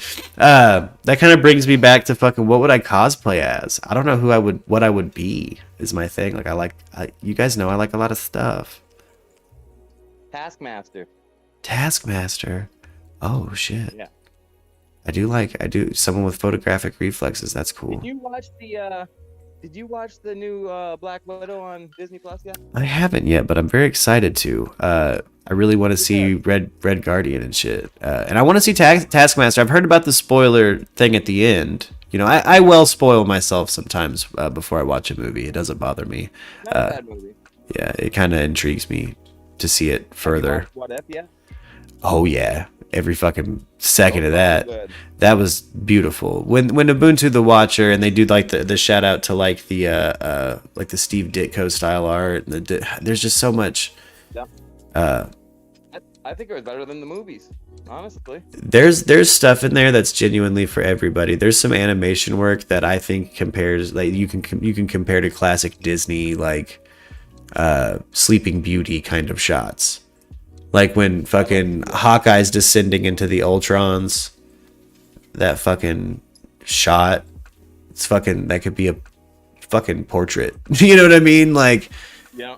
Marvel's really been nailing it. I feel like Taika Waititi maybe showed them the way with how to maybe get that righteous imagery nailed. Thor Ragnarok, you see this like shit that's like, that could be a fucking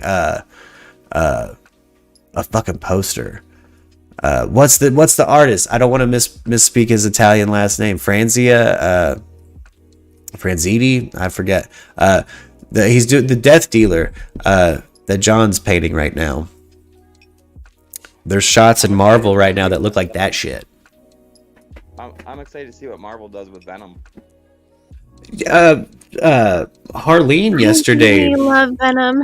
Yeah, Harleen yesterday was saying I should check that out. Like, it's a damn good movie. You Yeah, haven't watched the first one yet? I haven't seen the first one and I haven't seen the second one, but I haven't seen the second, but the first one was good, and I heard the second one is better than the first. yeah, this is an instance of I have to have the spoiler to get me hella interested. Like after hearing about the end credit sequence of the second film, I'm like, yeah, okay, well, yeah, I'm in it. I'm there.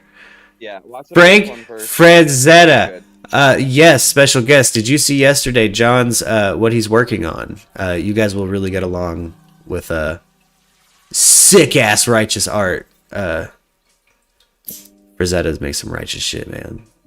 I like that fucking heavy metal era of fucking Conan shit sometimes. You know what I mean? Looks like it's painted. Look at his airbrush on the side of a van.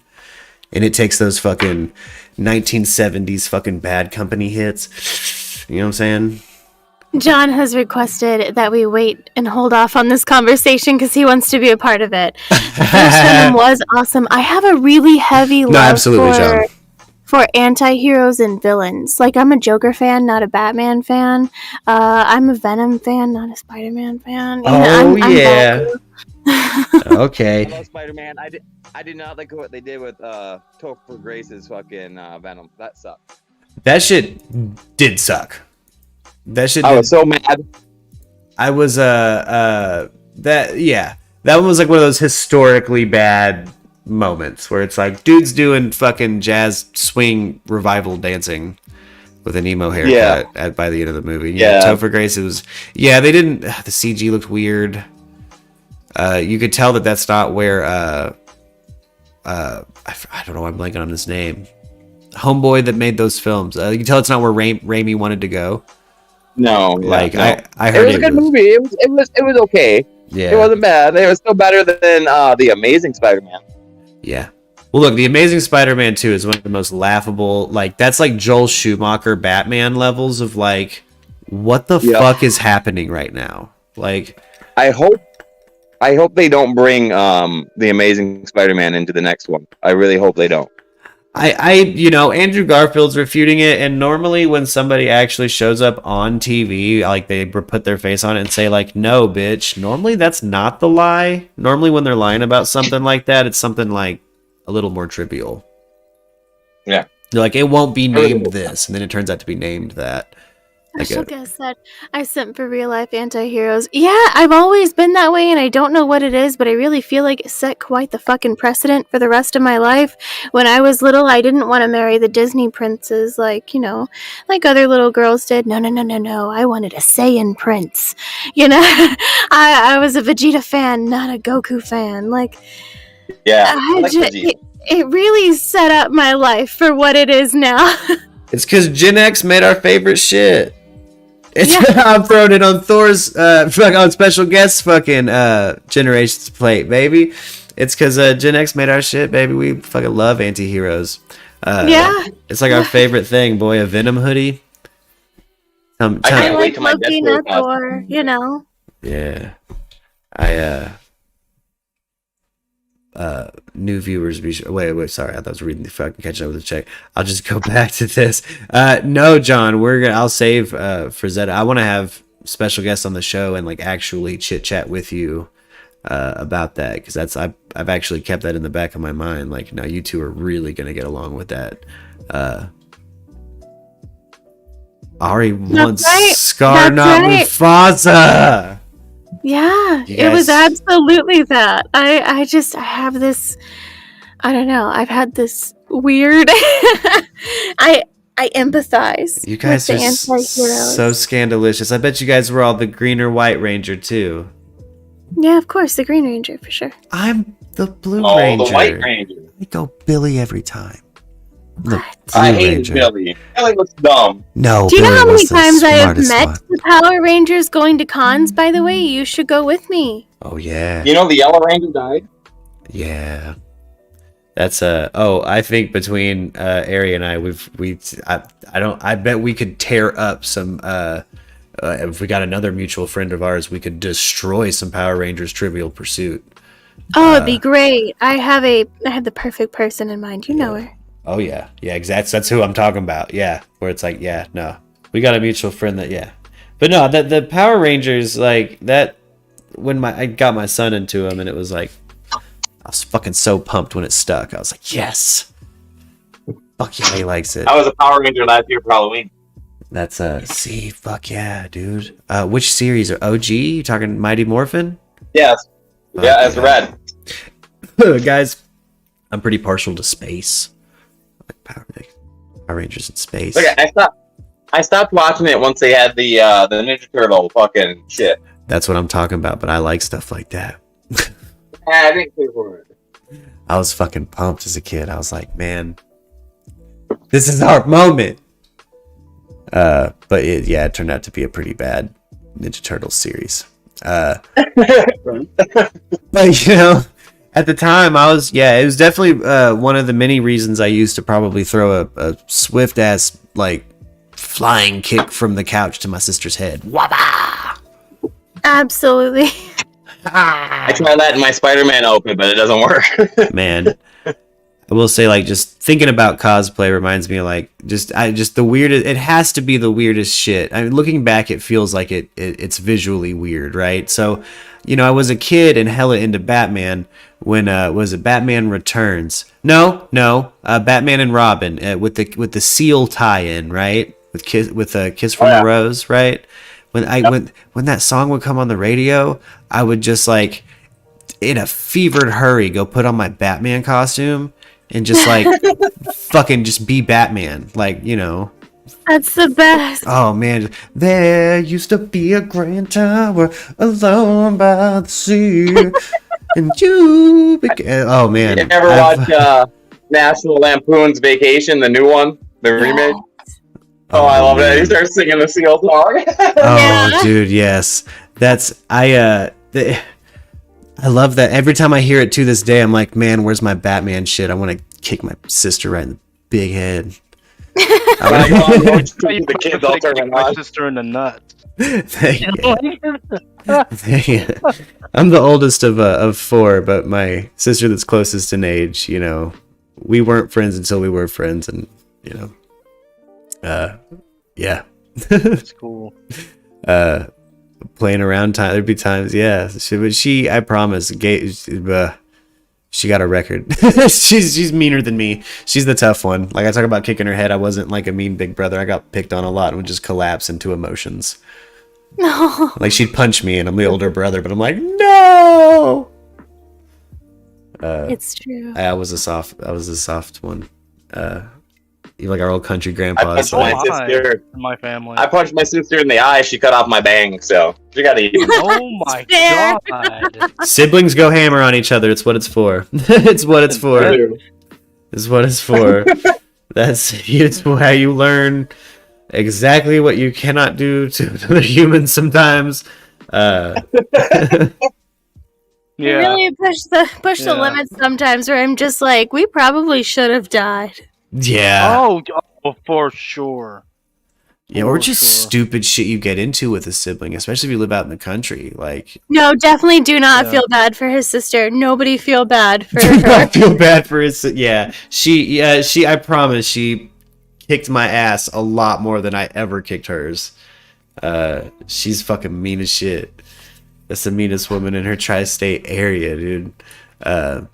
Do you say that? Do you remember that time I was at your house and she threw something at you and she was standing there. She threw something at you and it hurt. You were upset. And we were really young. I slapped her in the face and your dad looked at me like, what the fuck? Like, she's bold. Yeah, you actually. And she looked at me like, what the fuck? What do now? Yeah, she was like. I just straight up bitch slapped her, and I was like, stop throwing shit at people. You're gonna hurt somebody. Yeah, no, you straight up knocked some you watched it happen in her eyes too. Like, I remember that vividly. Like the way she looked at you, like she just slapped me. Oh. And she did turn around and walk away, but when she did, she was like, fuck you. Yeah, no, she still barks when she walks away. It's fucking hilarious. I was like, okay. Yeah. What's that Caesar Mulan when he goes and he taps the dog when the dog's acting up and they just stop, they look at him, they walk away. Yeah, I think she threw like a coffee cup at you or something. It was something heavy. She almost killed her baby daddy one time at like Game of Clues style, like with a candlestick in the living room. Like she fucking straight bent a solid steel fucking candlestick over homie's head, over her baby daddy's head. Just whoop, it just folded. I was like, oh, you just, like, he fell. I was like, you just killed him. Oh, no. And she's kicking him. He's not fucking dead. I'm like, oh, shit. Oh, no. She's like, he's not dead. I do this all the time. Drag her outside. He's fine. She's fine. they beat the she had a.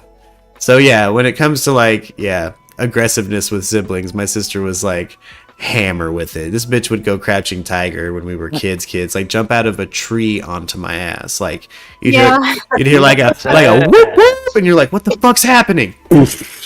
Fucking just attacked. Vicious. They called her that. Sid Vicious. Yeah, I remember her trying to like beat the shit out of you from the top of the deck one time, but you were below the deck. Do you remember that? Like there was a porch, and it was lifted. For her to be able to recollect something like that so well, that must mean that something real big happened. It must have been intense.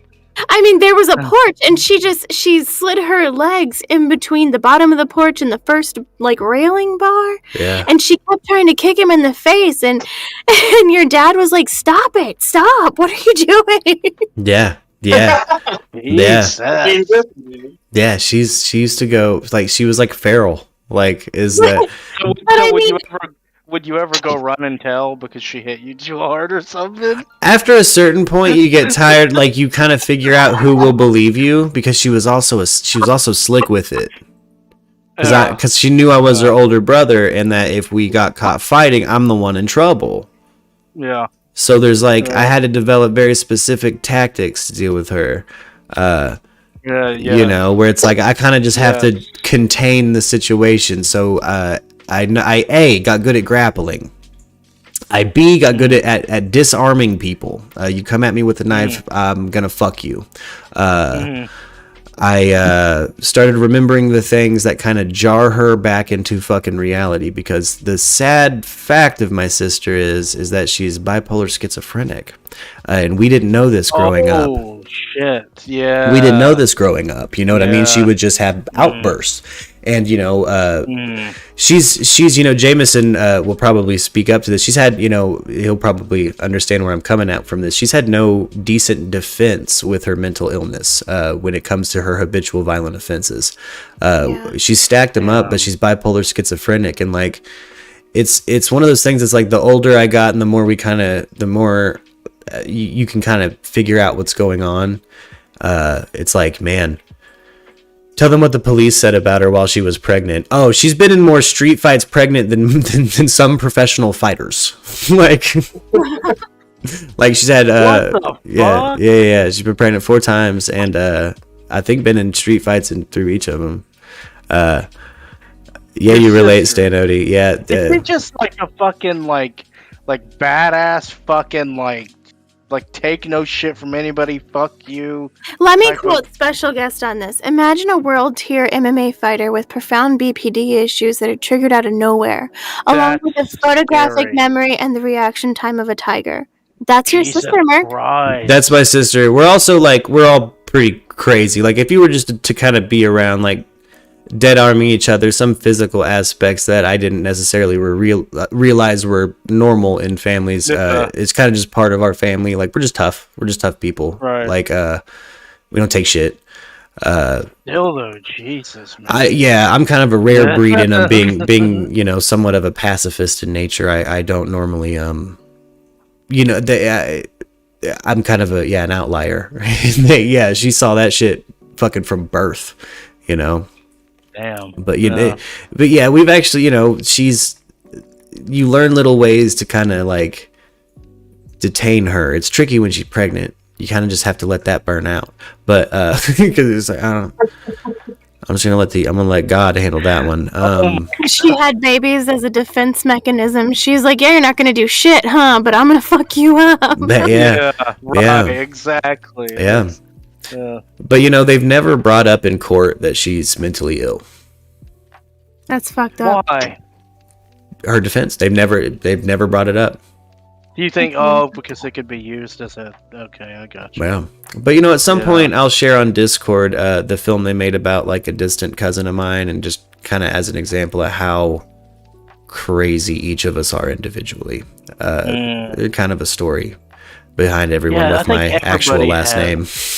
I think everybody has a side of one side of their family or a certain aspect that's just like that whole part of the family was living like they were in fucking Grand Theft Auto every day. Well, you know, like just fucking on high volume adrenaline, stealing cars, fucking getting in gang fights, doing coke and meth, like and stealing shit and getting in all these.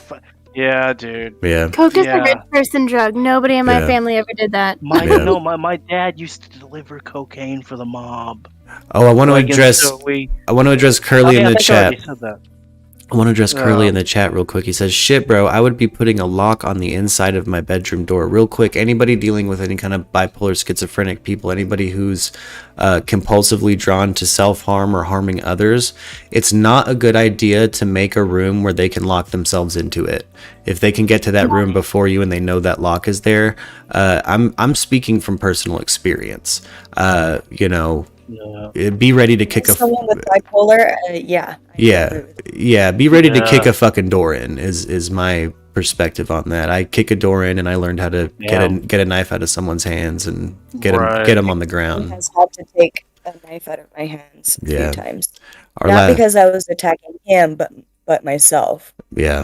No. Yeah. There's kind of, you know, the way my sister's freakouts work, they're normally paired with like a relapse or something in her adult life. And the last kind of big tangle we had, she was being squirrely around her kids and was obviously not living right, and started getting aggressive, and it got more aggressive and more aggressive. And after a certain point, I just throw my glasses at whoever's closest to me, throw my phone, and just pin her until the cops get there. I mean, there's really nothing you can really do, you know, pin her and hold her. I had to do that a few times. Yeah. I mean, I live in love with somebody who has borderline personality disorder, so I've had to do a few pin and waits. Yeah. I mean, that's, in my opinion, kind of the safest, but also like the person doing that, understand you're putting yourself at risk for the sake of everyone else. And it could end I bad. have a little experience with that, with dealing with behaviors as a special needs paraprofessional. I was CPI trained, and so is my husband. He was a special needs para also.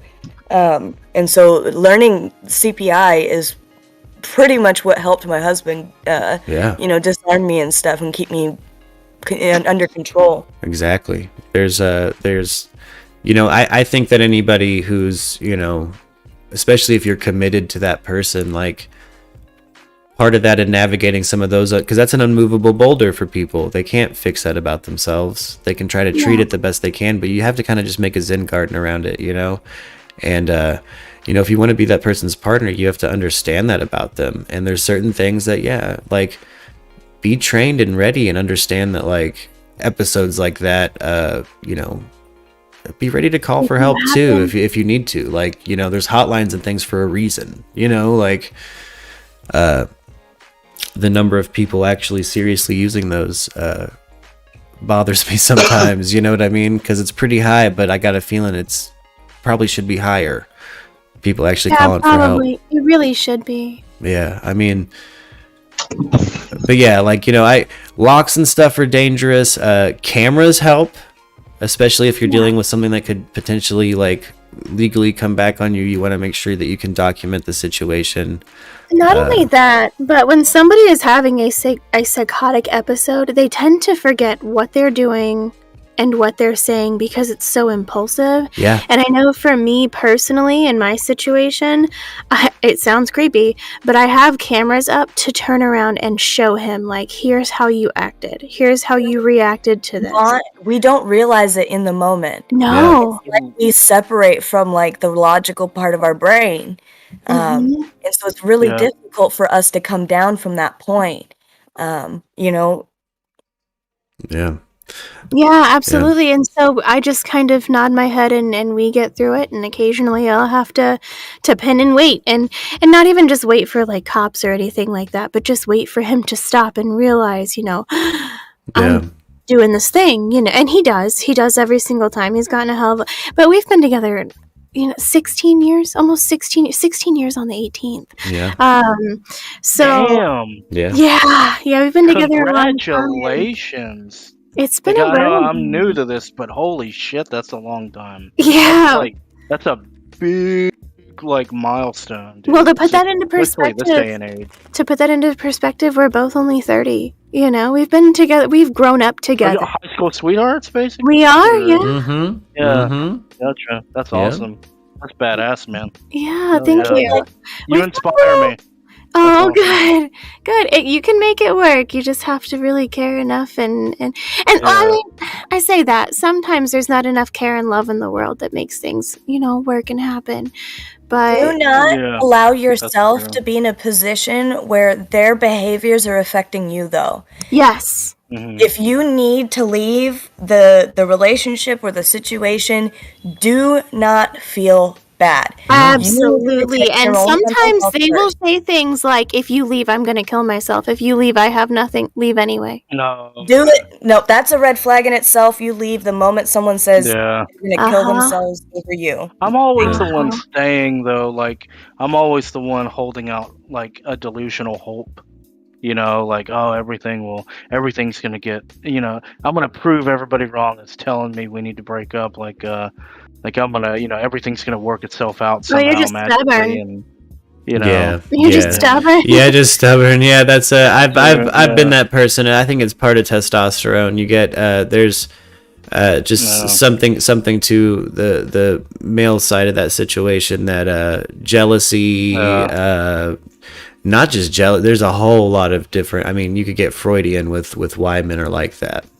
Fuck yeah. I mean, yes, and and I think that's probably closer to what's going on. Probably Freud's diagnosis of why we're like that, why we're possessive like that and jealous, and we'll hold on to that delusion that So actually, I'll make this I wanna ask you work. something about Freud.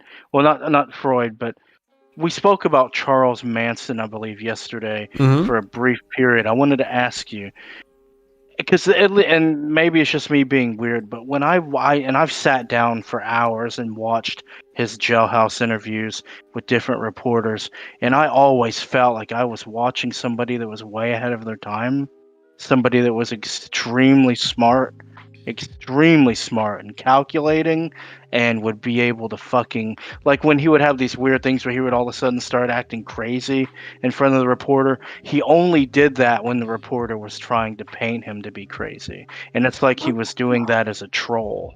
He was trolling the reporters. But and people are giving me shit for this, even my own mom. But I've been like, look, I hate to say it, but I think Charles Manson was a fucking genius. Like, he was You ever see his extremely son? fucking smart. I think His son looks just like him. Acts just like him. I haven't seen that. I think he was incredibly YouTube. manipulative.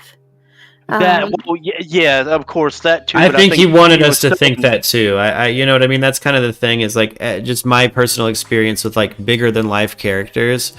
There's a human behind it, and it's not quite as clever as it seemed once you get to break it down. So you don't think he was smart, or? I don't put that much on anybody.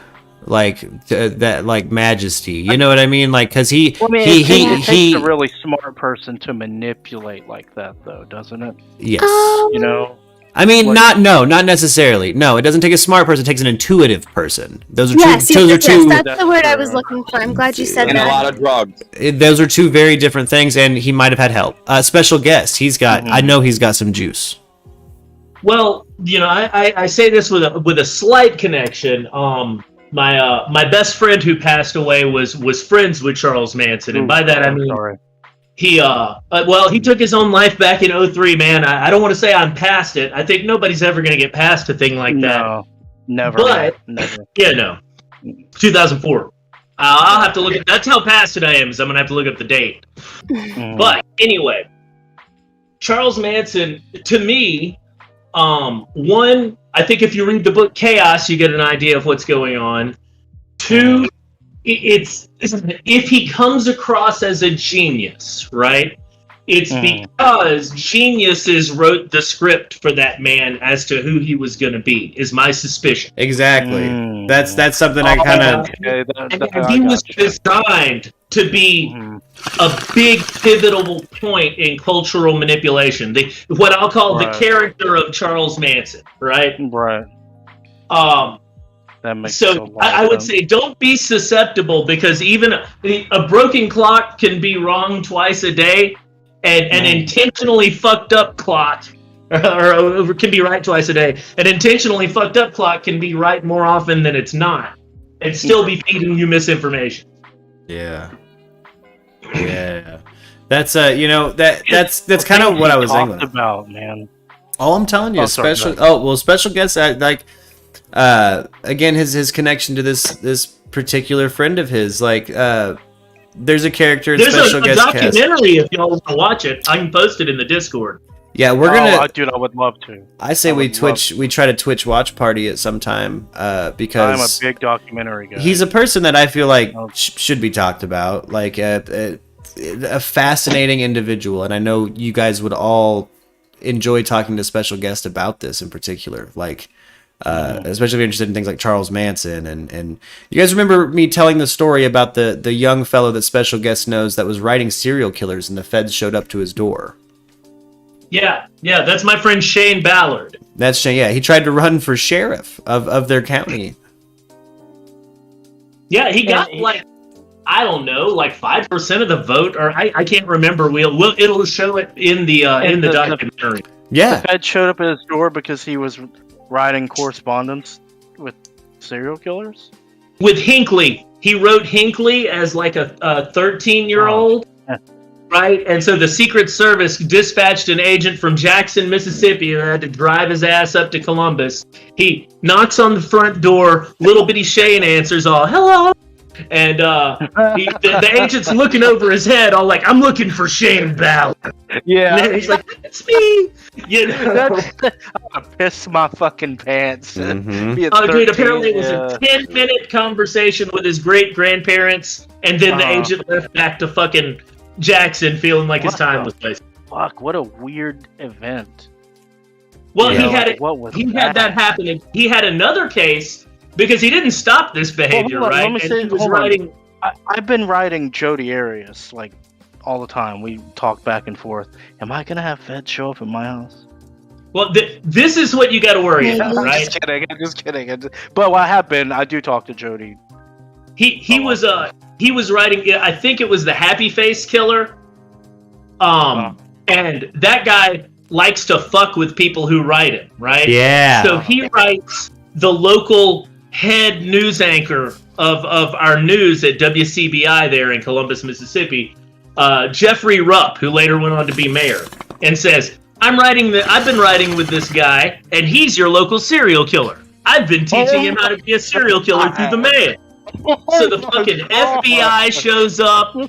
They take his fingerprints and his blood. Oh my god! Yeah, that is horrible. Well, people don't think that they might become an object of attention of the person that they made into an object of attention. This is oh my god, dude. Yeah, that's intense, man. Yeah, Jesus. There's a lot. To Manson in particular too, that's one of those characters that I don't know. I also just find that most mystical people I've met or encountered or heard that people have encountered, the more you dissect it, the more there's just a human behind that, and sometimes it's an intuitive person with the help of others. Absolutely. I think more often than we would suspect. I don't want to say more often than not, but I think more often than we would reasonably suspect. Yeah. Some of the things that Charles Manson talked about, man, were so... he would go on these fucking rants about society and how things are going to become. And back then in the 70s and 80s, when they had him interviewed, everybody thought it was fucking crazy, but some of the stuff he talked about came true, man. And but he was just mimicking them. He was just repeating things that other people had said or things that he had read. Have you ever heard of the Order of Nine Angles? It's a currently operating sort of neo-fascist satanic cult. It's listed by the FBI as a terror group. It's tied to Adam Waffen, right? It took over Adam Waffen, as I understand it. I haven't read too much about that. But getting back to it, they tie back to, in the 70s, you had a lot of cult activity that was going on in the U.S., including even the Leiden LaRouche organization. We think of them maybe as a political organization, but the way they acted is congruent with, say, Scientology. So you got a bunch of cults. You got motorcycle cults, even, you know, groups like the Brotherhood of Eternal Love. And that's a lot of people. That was 450 people that just the FBI knew about. Jesus. Right? Yeah. That's just one psychedelic cult. You also, like, I assure you, the Manson family not only existed, it still exists. When Shane got a hold of Manson, so he could put out the record All the Way Alive, and he said, hey, I'm writing you to ask permission. I've remastered this. I got a hold of some test pressings. I won't put it out if you don't give me your permission. Yeah. You know, I know it's been put out in the past without your permission, but I'm not trying to. And I always beforehand thought it was just nice, but the more I learned later, the more I think he was like, I'm not looking to have my house burned down. Yeah. And sure as fucking enough, he gets a phone call back from Charles Manson that leads to Charles Manson calling him about once a month. One of these calls is on that documentary. And he says, yeah, do whatever you want with it. I don't care. And then about a week or two later, somebody knocks on his door who's like this scummy biker dude, apparently. I wasn't there. This is what Shane told me. And he's like, do what you want with them. You need to make 2 payments of $500 into this commissary account. Yeah. What the? So the Manson family still exists. Like, keep in mind that those people, they were making babies as a strategy before he ever got busted. Yeah. Like the family as a cult still exists. It still utilizes the same long-term, at this term, developed drug and crime and prostitution and everything networks it's been using since the 70s, right? They just evolved, and now it's a family business. Jesus. And they worship Charles Manson. I need you to keep talking about this, but it's 1 o'clock and I have to go do mom things, so I have to say bye. But I'm going to tune in because I want to hear you keep talking. You keep talking. Yeah, we'll do. Heck Let's yes. do it. It was a pleasure as always, Arianthi. Thank you so much. Yeah, absolutely. Thank you guys for hanging out with me. It was good to see everybody. It's so wonderful to hear you. Bye. Have a good day, guys. Bye. Have a good one. Bye. So, like, that's one of the reasons, you know, we were pimping the Tattered Map, our other show, last night. That's one of the things that I'm trying to get into with it, is that, especially if you're talking about Charles Manson or that counterculture of the 60s, you know, it feels to me like they were engaging in just as weird a form of cultural engineering for a rock and roll backdrop for the youth as they had engaged in deifying the founding fathers in the early part of the century as part of the strategy against, like, labor and communism. You know, Right. so you've got all of these people from Elvis to Manson that were the gods of that era, right through the end of rock being really a relevant thing. Yeah. Yeah. You know, That's and it's like it's a little strategy of what they did in the national sense of being like, don't worry about where we actually came from. Don't even think about that Civil War stuff. Thomas Jefferson. Yeah. Yeah. Right. Have you looked? I mean, do you guys believe in the experiments they had with people that were able to remote view? Do you think that was real or bullshit? Like basically the Stranger Things plot is based off of it. Do I think remote viewing is real, or do I think they really did all that shit and put all that money into it? I think they definitely put the money into it. Yeah. For sure. Real or not, I'll let y'all talk about that because I just I have think an it's opinion fascinating. for sure, but like, you know, I kind of believe that shit. But I grew up on Unsolved Mysteries. I think you guys that watched there's... that go new ahead. American Horror Story with the aliens? No, I haven't Oh, caught that no, yet. man, I can't make time for it. Watch it. It really adds up to how JFK was killed and why he was killed, and Marilyn Monroe why she was killed. And you guys gotta watch. I think we should do a viewing party of it. So if you hear me talk about it, I have this, I don't even like to say theory, let's call it a hypothesis, right? That a lot of things are intentionally created to counter signal because they constantly have to release declassified documents.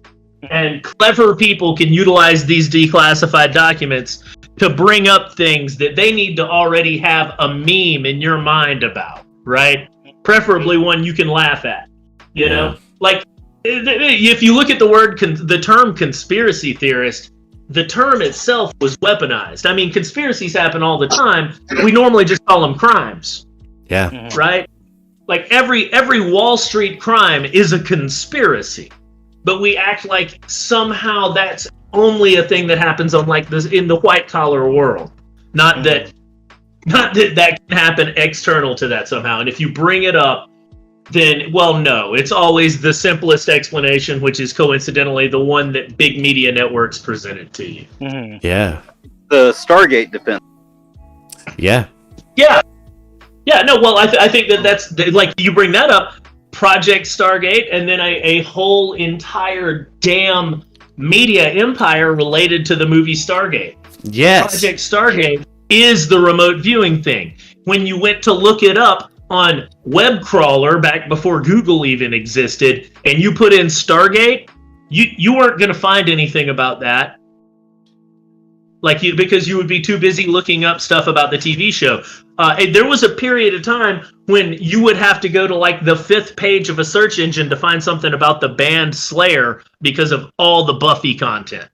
Oh. And I think that was taken advantage of preemptively. They were like, all right, these things that we want to keep secret, we need to sometimes load the culture with stuff we know it's going to sort of cross-reference for, because we're eventually going to have to deal with a bunch of people who compulsively research. Yeah.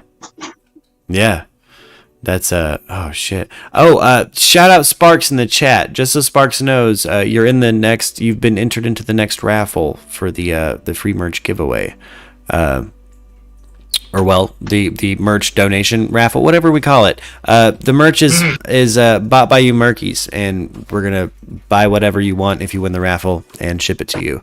But Sparks, you've already super chatted and entered. I don't know if you saw that, but now you know you're in the raffle. And if you guys want to join the raffle, minimum of like $1 into the super chat. And we're at $41 to hit the $50 goal to be able to send someone something. And bam. But straight up, gang, fucking repugnant ideology, is that the phrase I'm looking for, special guest? Yeah, that's what I think of from that Doolittle report, man. Where they're just like, okay, well, let's try and not be as gross as the Russians, but if we are, let's just try and not do it as often. Yes. And, by the way, special guest, I took a look at your website after we got off. Like, I had dude, your stuff is the stuff you had on Jim Garrison. And dude, you got some. Well, this is almost just copy paste of other sites, basically. Like, I wanna. I'm not trying to act like I'm an academic researcher, man. I'm just a person looking at what's out there and trying to cross-reference it. And as I notate a source, right, I'm going to try and put it at the bottom. Y'all are seeing my scribbled-in fucking notebook. You know? Enjoy it. I enjoy it because it shows... dude, I think that you and I would have a great conversation over some serious topics. All the stuff that you've been copying and pasting and researching, man, is the same exact shit that I have been absolutely fascinated in and have spent countless hours of research time all night long. Yeah. You just go down these deep holes. I think that part of it is, one, don't get yourself too worked up because it's your heart because of all the stress, right? Yeah. So remember to take a break and just treat it like a hobby. And the other thing is, don't hold yourself to an academic standard. Let people do that later, right? Because if you're really onto something, people are going to start correcting you, and that's good. Just add it in, and if it means you were wrong, then there's a whole good. You spent some effort on something that got proved wrong. Excellent. See if there's still any connections there. Jettison it, make some space, move on. Just figure out what you presuppose is likely what's going on and see if there are things that fit a pattern that could be used as evidence, and don't get emotionally involved in it. Like, if you think you're going to solve JFK, you're going to die sad you didn't. Yeah, that's man. True. All right, I don't know why it's fucking floating like this. It's fucking hilarious. What the fuck? Oh, so the stream has ended. Oh, okay. I see. Yeah, that should be going. I just closed the web browser. We're rounding into the fourth hour, so we gotta, Oh, okay. Yeah, we're slowly bringing the day shift to a close. We're getting to the end, baby. We can kind of recap, man. They brought cadaver dogs in specifically for Brian Laundrie, which might just be a distraction. I like that theory. They might actually think he's fucking straight up a body. Oh yeah, the cat's not feeling too good today, so that's why I'm being extra sweet to this troublesome toddler cat who's just up here knocking everything stream related fucking down. I'm pretty sure she's she's sitting on the arrow key. Turns out that's why I was having issues adjusting the screen. You do have a toddler cat. She is. She's a fucking diva. Like I like how Lux is adding the commentary. Dude, Mom forgot the pasta for lunch. You should eat it. She's, I'm gonna give her like half a scoop of some food for lunchtime because sometimes she tricks me into a scoop, makes me think I forgot her morning scoop because she ate it really fast. Her fat ass is on a diet, and I'm like, oh, I must have missed it. And I give her an extra scoop. Oh, Sparks, damn, shit, boom. More super chat, bam. Kitty. Look at that wag. Look at the tail wag right there. Yeah. That is a very interesting kitty. All right, gang, we have hit the fucking raffle goal. You can still enter to win. I'm going to keep the raffle potential open for the YouTube streams until tomorrow. Well, Monday morning, I guess we'll pull the names because Arianthy's got, she does the randomization. She's got to be part of it. Arianthy's part of the raffle. So we'll pull a name whenever she is available. Maybe the night shift tonight. We'll see. We'll see what happens. You know what I'm saying? But we did it, gang. You guys did it again. You did another merch giveaway. Christy won the first time, and we're going to find out fucking soon who won this second one. I'm fucking pumped. Hell yeah. Excited to see what they choose out of the merch store, There's too. more people in this one, too, isn't it? So it's more competitive. Yeah. More chance. I'll list off the names. Jason's here. Who is here? Jason Voorhees. Jason Voorhees is here. Oh shit! Oh shit! Oh, I'm so glad we get to go out on Jason Voorhees. Dude, what did you do to Freddy? What did you do to Freddy? Oh shit! He killed Spider-Man. He killed Freddy too, from what I heard. Oh shit! Yo, hashtag prayers for Spider-Man. I don't know if he's okay. Spider-Man versus Freddy. Or wait, Spider-Man versus Jason versus Freddy. Spider-Man Fuck versus it. Freddy would be fucking interesting. Let's throw them all in it. Holy shit! He would just be cutting those fucking webs with his fingers and shit. Yeah. And then, ooh. All right, I'm gonna read everybody who's super chat and whose name has been entered into the raffle. We have G-Man. We have Sparks. We have Tractor. We have Inzator. We have Anthony Blackard. We have Fave Station. We have Debbie Moore. We have Ginger. Boom. We got Sparks. People, all right. Sparks. Nice. Sparks trying to stuff the ballot, baby. I fucking appreciate it. To the end of the world, you made it happen today.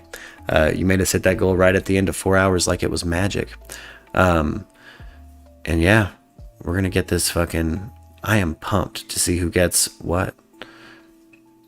Oh yeah, man, this cat's being fucking crazy. But I say it's time for me to take it on over to the end card, gang. We're going to I'm gonna do the swing shift exclusively on Twitch today.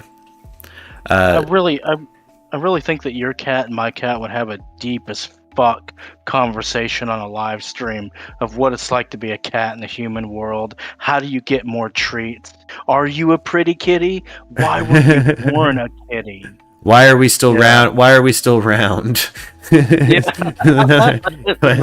Yeah. When do you feel like you peaked physically? Is what I be asking?